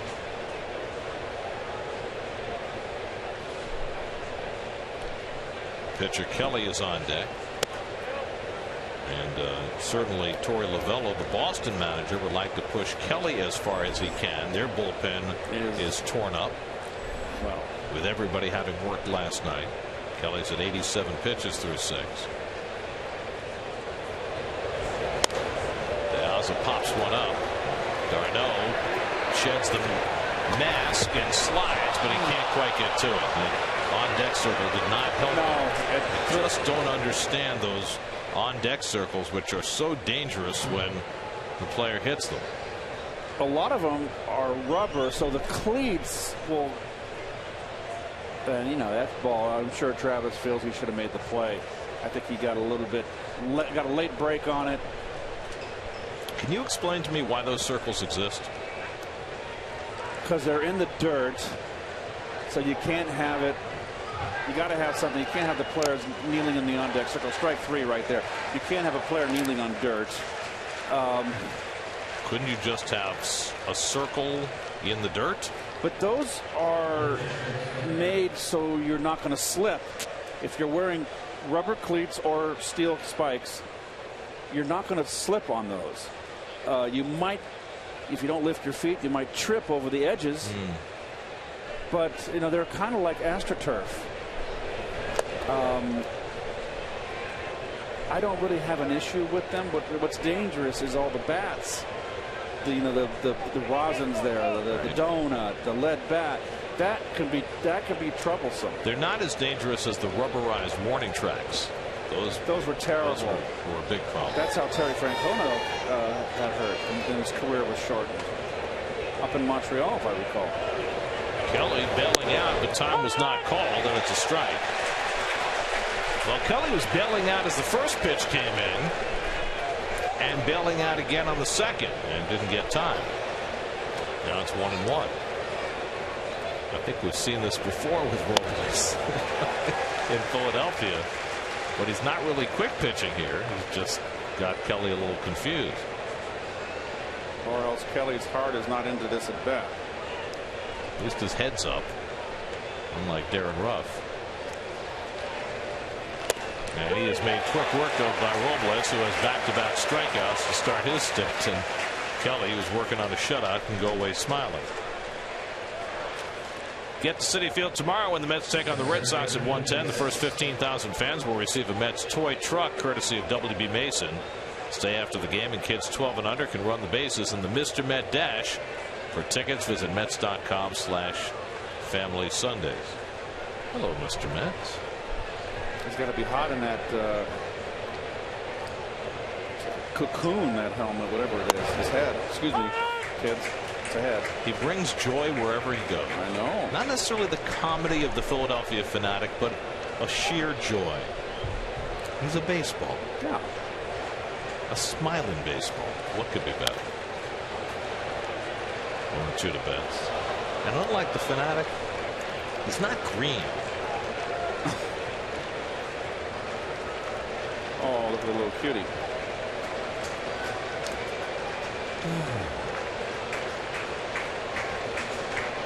0-2 to Mookie Betts, is 1 for 3 on the day. He drives one to deep left field. Back goes Conforto. Looks up at the wall, and it's out of here. Mookie Betts with his 12th home run of the year. He wasn't sure that it was, but the third base umpire, John Hirschbeck, emphatically called it a home run as it came off the black back wall. And the Red Sox have a 3-0 lead.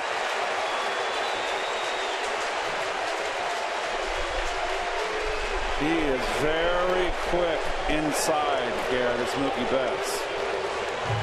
Very quick, stays level. Fast bat.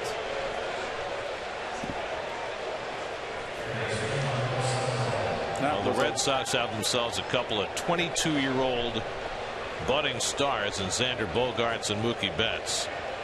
And they have both shown off already in this series. Betts now with a dozen home runs. And it's 3-0 Boston. Here's Sandoval, who drove in the first run of this game in the 6th inning with a double to right center. And eventually scored one of his own.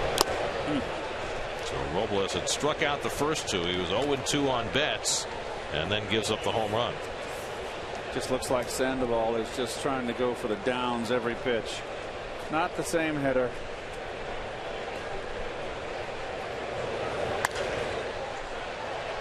Looks one foul. Uribe takes a look, but that's well back in the crowd. Well, if you look at Sandoval's numbers, he's always been bailed out by his postseason. He has just been spectacular in the postseason. Lifetime .344 hitter in the postseason. His first 2 seasons, he would hit over 300, well over 300 for the Giants, and then slipped to the 260s been a slide for him, but he's always resurrected in October. Popped up. Flores looking up for it.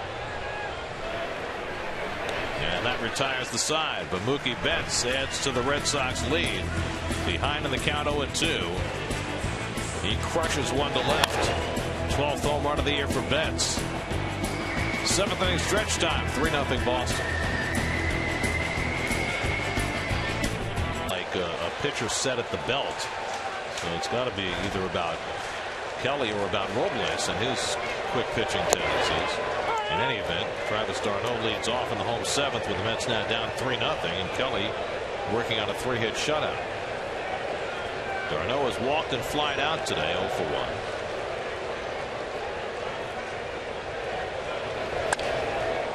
Slashes one foul, and it's 0-2. Boy, for Joe Kelly here, he's on 94 pitches. I don't trust that bullpen. I want to go 8. Get out of Dodge with a 6th straight victory. Well, the big inning for Kelly was the first. d'Arnaud hits one slowly. Sandoval on the charge. And throws him out, one away. That's in the first inning. Got Granderson to third with one out. Couldn't get him in. And Kelly has been in pretty firm command ever since. Well, Mets had leadoff runners on in 4 of the first 5 innings. And he induced 2 double plays to help himself out. One in the 3rd, one in the 5th. So now Kelly Johnson, who struck out and grounded out today, 0 for 2. Let's have Eric O'Flaherty up in the bullpen after Robles pitched the top of the 7th.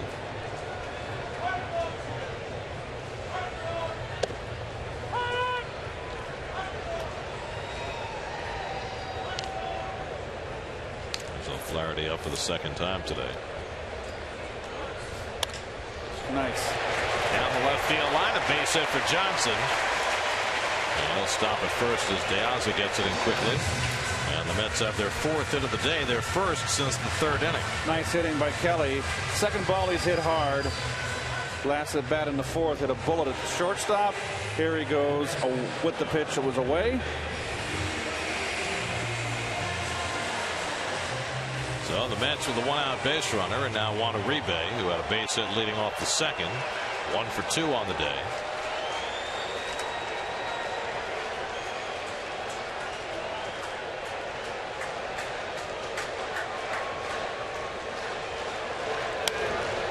It's funny how stretches of games stand out in the course of a long season. Mets were awful on the road earlier this year. They just come off an 8-1 road trip. They couldn't be beat at home earlier this year. Well, they've now lost 4 straight home games. They lost the 3 to the Pirates before the last trip. And that's why they play the games. Exactly. That's lined in left center, a base hit for Uribe, and that'll go all the way back to the wall. Johnson streaking for 3rd. He'll be waved home. It's an RBI double for Juan Uribe, and the Mets are on the board. It's 3-1 Boston.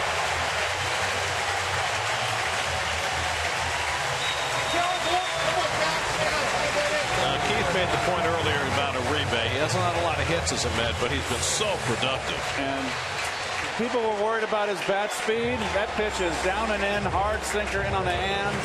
He has not lost his bat speed, and that is not a cut and slash. That's for a rip. And Kelly Johnson with good wheels scores easily. That's a big run driven in right there. This is not a bad pitch. He gets down and gets it. Good hitting. He attacked in a savage manner. Amputated it. So the tying run comes to bat with Michael Conforto. 0 for 1 in a walk. And a good changeup by Kelly to start him off. And a very wise pitch right there. The youngster a little over anxious, trying to maybe hit a home run, tie the game. Tommy Lane, first man up in the Red Sox bullpen. He, like everybody else out of that pen, pitched last night. Uribe at 2nd and 1 out. Mets have their first run of the game home here in the 7th. And Conforto rolls one on the right side. Holt makes the play for the 2nd out as Uribe goes to 3rd. Pretty good pitching right there. Doggone good pitching. Excuse me. Change up away, and he comes right inside to get him. Ties him up. Good pitching. Now Wilmer Flores gets his usual ovation. He'll come to bat as the tying run. He's the number 8 hitter. Tyler Clippard gets up alongside Eric O'Flaherty. Michael Cuddyer is out on deck. He'll bat for the pitcher if Flores keeps the inning going. Big 2-out RBI right here. Flores takes a fastball on the outside corner. 0-1. He takes a lot of first pitches. There's Cuddyer on deck to pinch hit. Mets have an all right-handed hitting bench today. Uribe at third and 2 out. And Flores grounds one toward the hole. Sandoval with a diving stop, up and firing, and he got him. Sandoval saves a run. The Panda makes the earth move. And makes a terrific play to throw out Flores and keep Uribe from scoring. That's settled for just the 1 run. It's 3. And the new pitcher Eric O'Flaherty will hit 7th as Conforto comes out. O'Flaherty came in, got 1 batter yesterday. Retired Travis Shaw on a fly ball to end the 10th inning. They'll get 3, 4, and 5 in the Boston order. Bogaerts, Shaw, and Holt here in the 8th. Bogaerts 0 for 3 today. It would be an understatement to say that it's been rough sledding for Eric O'Flaherty since they picked him up from Oakland. There's Bartolo Colon. We told you he was available in the bullpen today, and he's beginning to loosen up. Well, if this game it gets tied up and goes into extra innings, he's the perfect guy to have out there. Bart pitched 7 scoreless innings in Philadelphia on Wednesday night. This is his throw day, and so he's doing his throwing now. Whether it's preparatory to come in the game or not, we'll find out. 2-1 to Bogaerts. Colon has made 6 career relief appearances. His last one was in 2011 for the Yankees.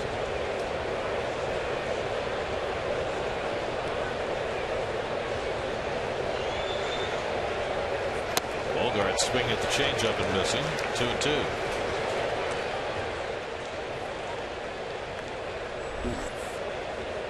Travis Shaw on deck. Brock Holt behind him. 2 left-hand hitters behind Bogaerts.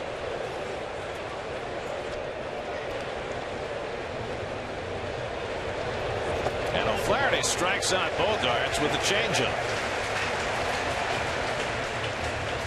1 out and nobody on. We threw him a slider. Down the dirt. New York Mets baseball is brought to you by Nissan. It's your last chance this summer to save on a 2015 Nissan. Shop ChooseNissan.com. Well, Terry would love to get an inning out of O'Flaherty. Or 2. Lots of left-handers. Mets have been very patient with O'Flaherty, hoping that he could regain the form that made him so dominant during his days with the Braves. It's been elusive, though. Shaw hits one well to center. Cespedes got turned around, and it's over his head. And into second base with a double goes Travis Shaw. Well, the toughest ball for an outfielder, this ball's crushed, is the ball hit right at you. It's the one you can tend to misjudge. And I don't know if he'd have had that ball. That ball was ripped.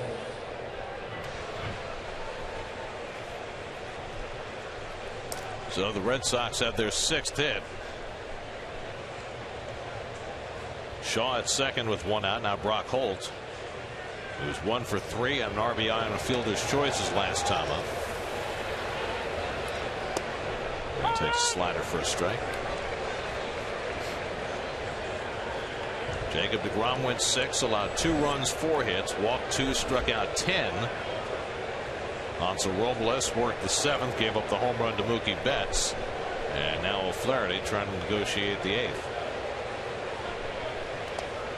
Knocked down by d'Arnaud.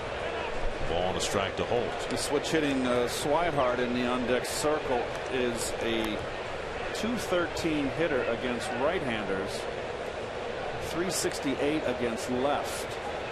So I don't think Terry's going to make a move here with Colon. I think that he's going to hope to get O'Flaherty can get through this inning.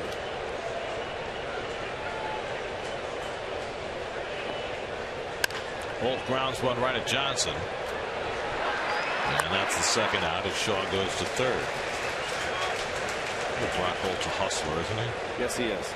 It's nice to see. I mean, he's a guy of, he's not an untalented guy, but he's a utility player. And he made the All-Star team this year. And that's a great credit to the way he plays the game.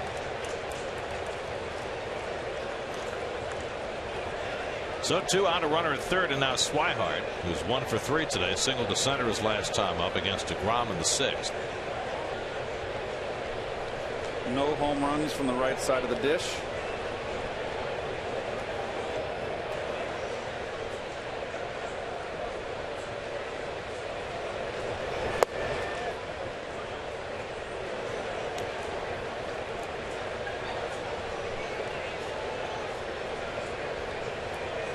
I'm feeling fine. He's thrown 97 pitches in 7 innings. They've got the bullpen cranking. I don't know whether he's out of the game or not. I wouldn't want to come out of the game. He's thrown as many as 118 pitches in a game this year. That was way back at the beginning of the season. So we'll see. He's going back out there. 2-0 to Swihart. Good sinker by O'Flaherty, 2-1.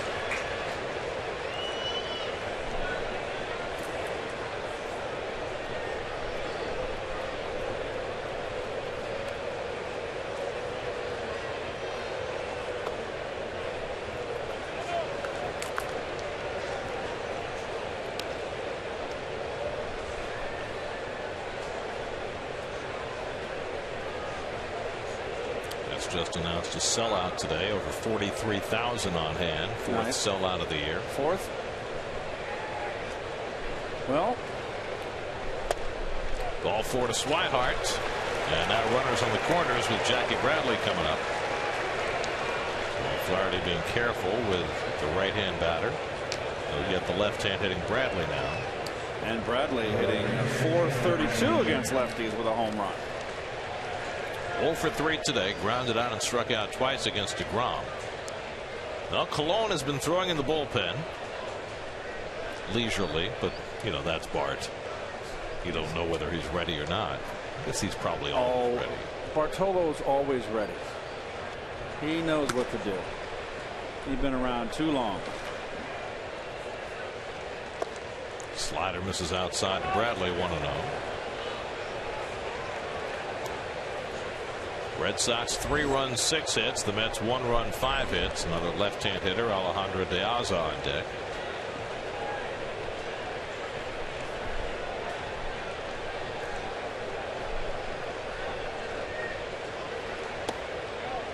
And Bradley lays off, and it's 2-0.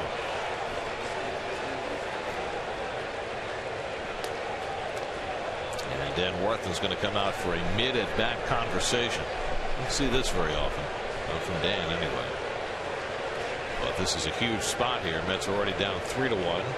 2 runners on base. Dangerous hitter at the plate, who's been more dangerous lately. And O'Flaherty behind in the count, 2-0. What can you do? Just try to loosen him up and get him to smile and go get him. Just you and the hitter. Mets will have Kadire, Granderson, and Cespedes due up in the bottom of the 8th.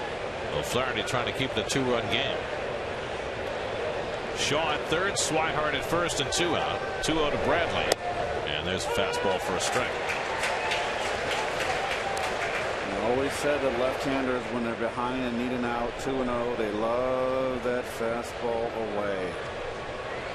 It's their cold comfort. At least I used to make a cold comfort for them.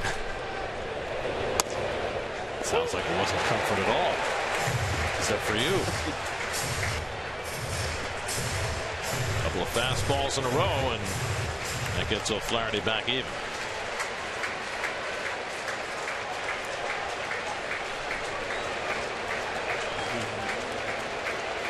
2-2. First to toss to first. Swihart, who stole a base last night, drawing O'Flaherty's attention.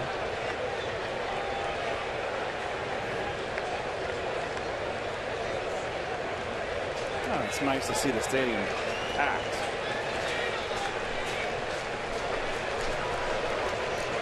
Two coming. Bradley bounces the breaking ball foul. Lots of energy. The fans, always New York fans, Met fans, bring energy to the ballpark.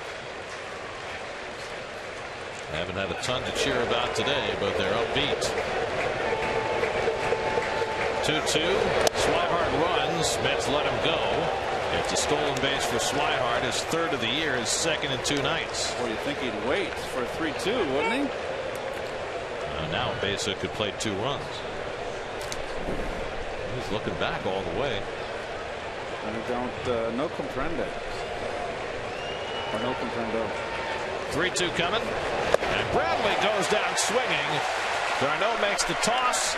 Side retired. A big out for Eric O'Flaherty. He fans 2 in the inning to get out of trouble. The day, and he fouls off the breaking ball. 0-1. Cuddyer came into the double switch last half inning. Started at first base last night. Went 1 for 4 and a walk. Well, with the Red Sox bullpen struggling, Kelly trying to go as deep as he can. Ball and a strike to Cuddyer with Granderson and Cespedes to follow. Kelly trying to win his 6th straight start. And he's been on his game today, really all month. Well, he's looking at to be, what, is there a pitcher of the month award? Sure is. 6-0 for the month of August. I think that gets you there, doesn't it? His longest outing this year, 7 1/3. He's gone 7 already. Rounds it down ball toward the middle. Bogarts with the spinorama, and he throws out Cuddyer. And Bogarts has made every play in this series. Made that one look easy. Very nice. It's all about getting to the ball, showing good range to his left. The rest is easy for the athlete. Beautiful play.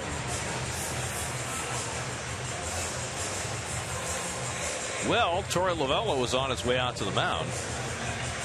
And I think that's going to be Kelly's last batter with the left-hand hitter Granderson coming up. Really? Oh, please. Gets a nice pat on the neck. God. And that's going to be all for Joe Kelly. He'll leave after 102 pitches and leave it to the bullpen. Here. And you saw his terrific numbers against lefties, and he's brought in to face Curtis Granderson. Probably a 1-batter affair for him with Cespedes on deck. Although Cespedes has struggled against lefties, so they might leave him in. Granderson breaks his bat and fouls it off, and it's 0-2. I think it depends on whether Curtis gets on or not, because Cespedes can't hurt you with a home run. And I agree, Gary, that with Cespedes' numbers against lefties this year, with Murphy behind Cespedes, I think he's going to finish the inning, or attempt to. So Heath Hembree, the right-hander, up in the Boston bullpen. Joe Kelly 7 1/3, 1 run, 5 hits, 2 walks, 2 strikeouts, in line for his 6th straight win. Granderson lays off the slider. And remember yesterday, the closer Tazawa hurt his back. I don't think he's going to be available today. And he also threw 30 pitches. Yes. He's probably out of the mix. Kelly looking on as an interested observer. And the breaking ball in there, strike 3 call. That one came from behind Granderson. Little side cut arm across the plate. Side armor.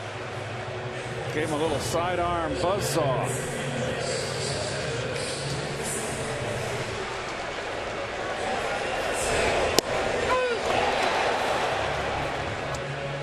So 2 out and nobody on. And now Cespedes 0 for 3 today, 0 for 7 in the series. You know, the Mets didn't homer last night in their 6-4 loss, and they haven't homered today. Mets haven't gone back-to-back games without homering since before the Johnson and Uribe trade. Well, that wasn't going to, that pace wasn't going to continue. Of course, they hit 23 home runs in a 4-game series in Philadelphia, the most they'd ever hit in a series. Well, I guess the sabermetrics guys will be saying, you out-homer the other team, you win. Right. I said 23, I meant 13 home runs in the 4-game series, but that was enough. 1-1 to Cespedes with Murphy on deck. And it's inside, 2-1. Tommy Lane, 30 years old, in his second year with the Red Sox.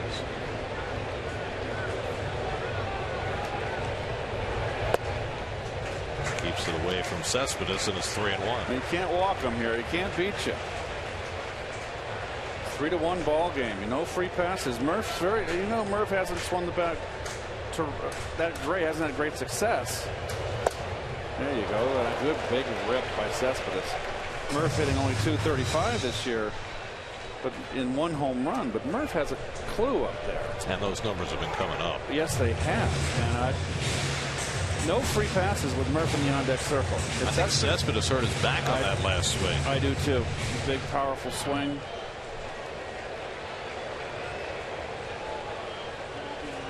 See a wince there.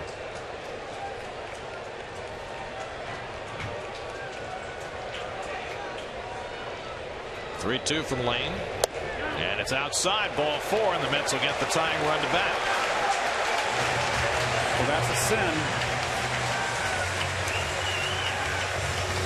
So a 2-out walk to Cespedes, and now Murphy will bat.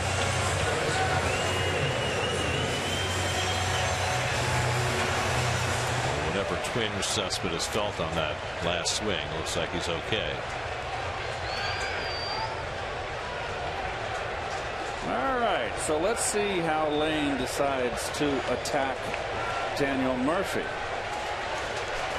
Do you want to look for 2 for 1 strike for a pitch in to try to tie the ball game? Keeps it away. Ball 1. Murph 0 for 4 in this series after a huge game Thursday night in Philly. Murph is not a power hitter, so to me it's just hit a gapper, keep the ball, keep the line moving. Garneau's behind you.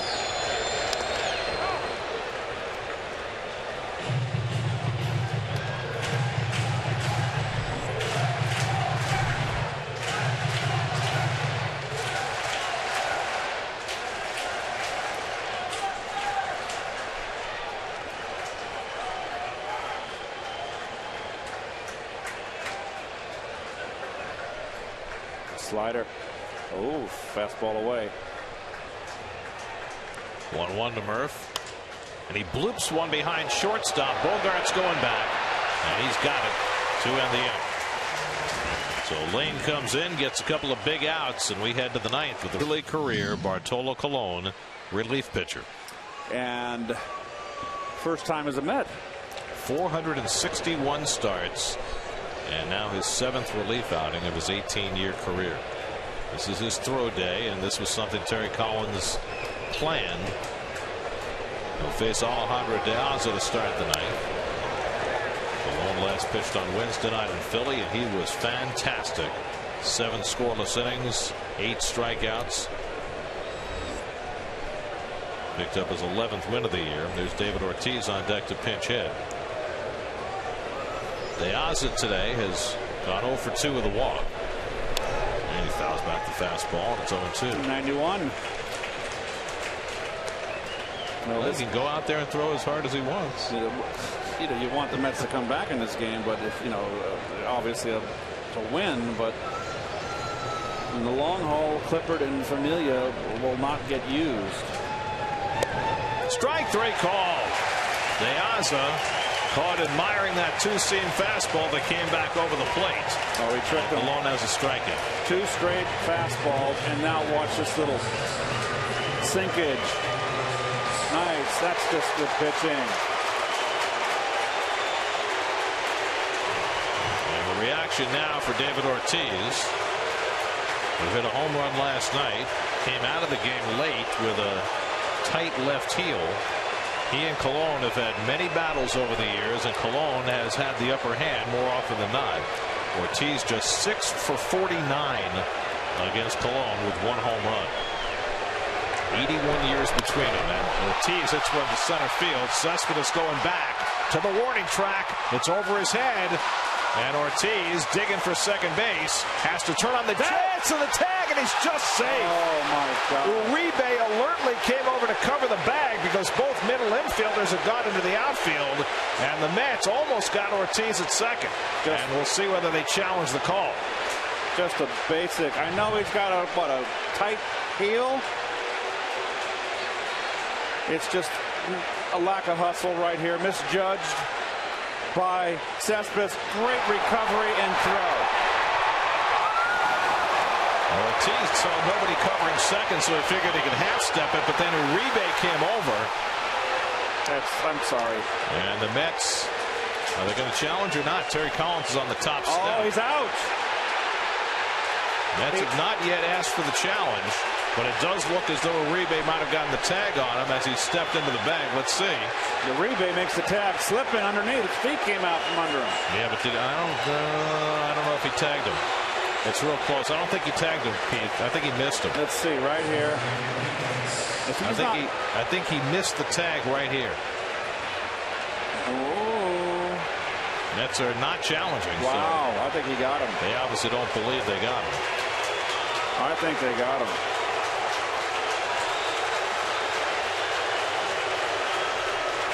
Yeah, I think he missed him. Well, all in all, not a very good effort by Mr. Ortiz. So he'll leave for a pinch runner. Rusney Castillo will run for him. And Cespedes has had a really rough time in center field today. First time we've seen that. Yes. So now Mookie Betts, who homered his last time up, with Castillo the pinch runner at second, takes a strike from Colon.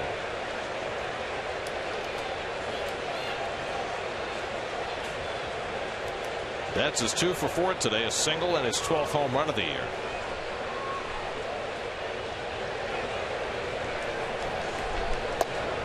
And Colon quickly ahead 0-2. He went around against Bart. He's going to throw you strikes.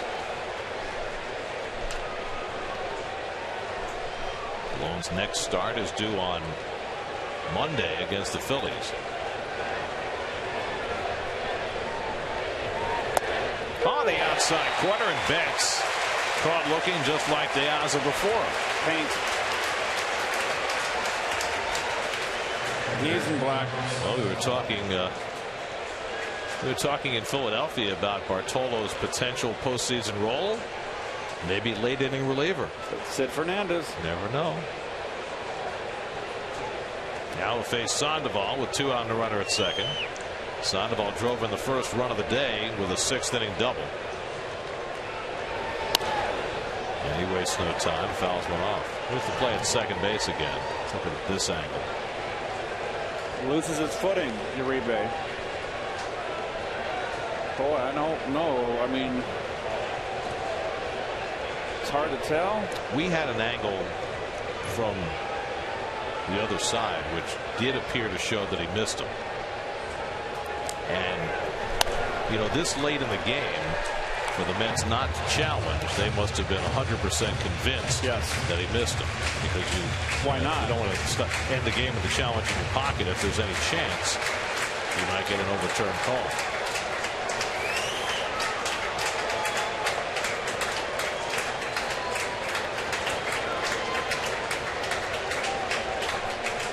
To Sandoval. Just missed.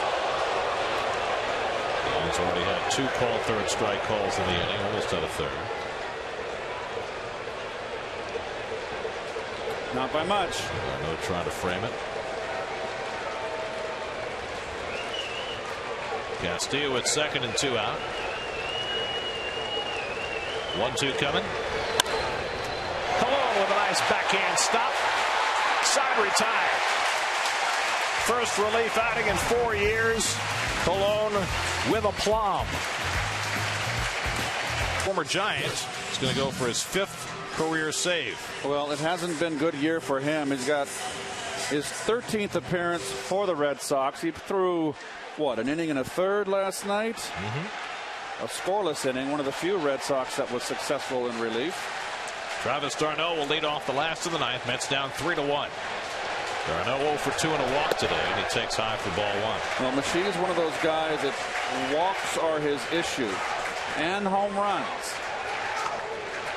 He's walked 30 batters in 45 2/3 innings this year. That's crazy high. Kelly Johnson on deck, then Juan Uribe, pitcher due up fourth in the inning. D'Arnaud slices one down the line, a foul ball, 1-1. By the way, we've gotten all the way to the bottom of the ninth inning without wishing happy birthday to Noah Syndergaard, who turns 23 today, and to Anthony Recker, who turned 32 today. Happy birthday, Noah. Happy birthday, Anthony. Let's try and get them a ninth inning birthday present. That'd be great.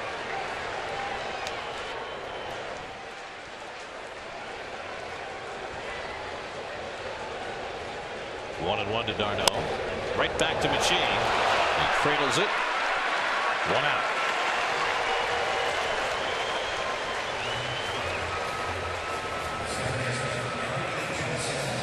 Oh, it's a funny game, isn't it, Gary?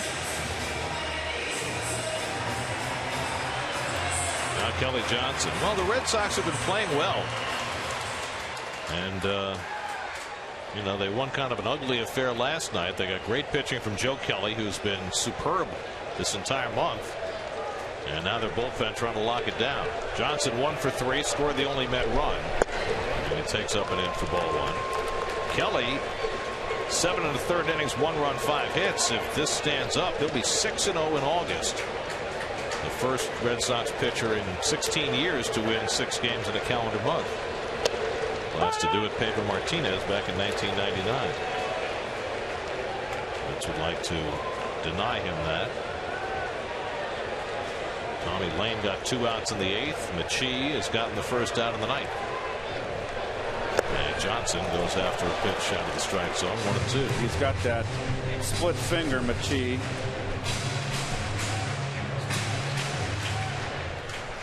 A pitch that is discouraged in today's game. Well, Jerry's Familia has started to throw it. I wish they good effect. had discouraged it when I played. I did not like that pitch. 2-2 to Johnson. 33-year-old Gene McChee. 2 saves for the Giants last year. 2 saves since coming to Boston. Those are the only saves of his big league career.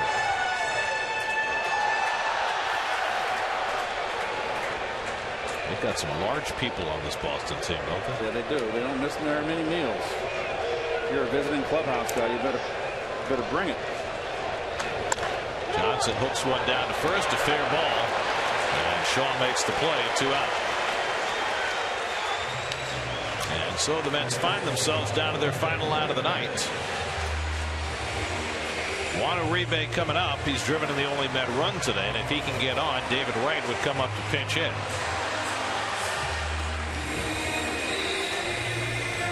Well, the Mets need a bloop and a blast to get themselves even here in the ninth. They certainly do. Uribe has 2 of the Mets' 5 hits today. A single in the 2nd, a double in the 7th. And he takes a strike on the outside corner. Good pitch right there from McChee.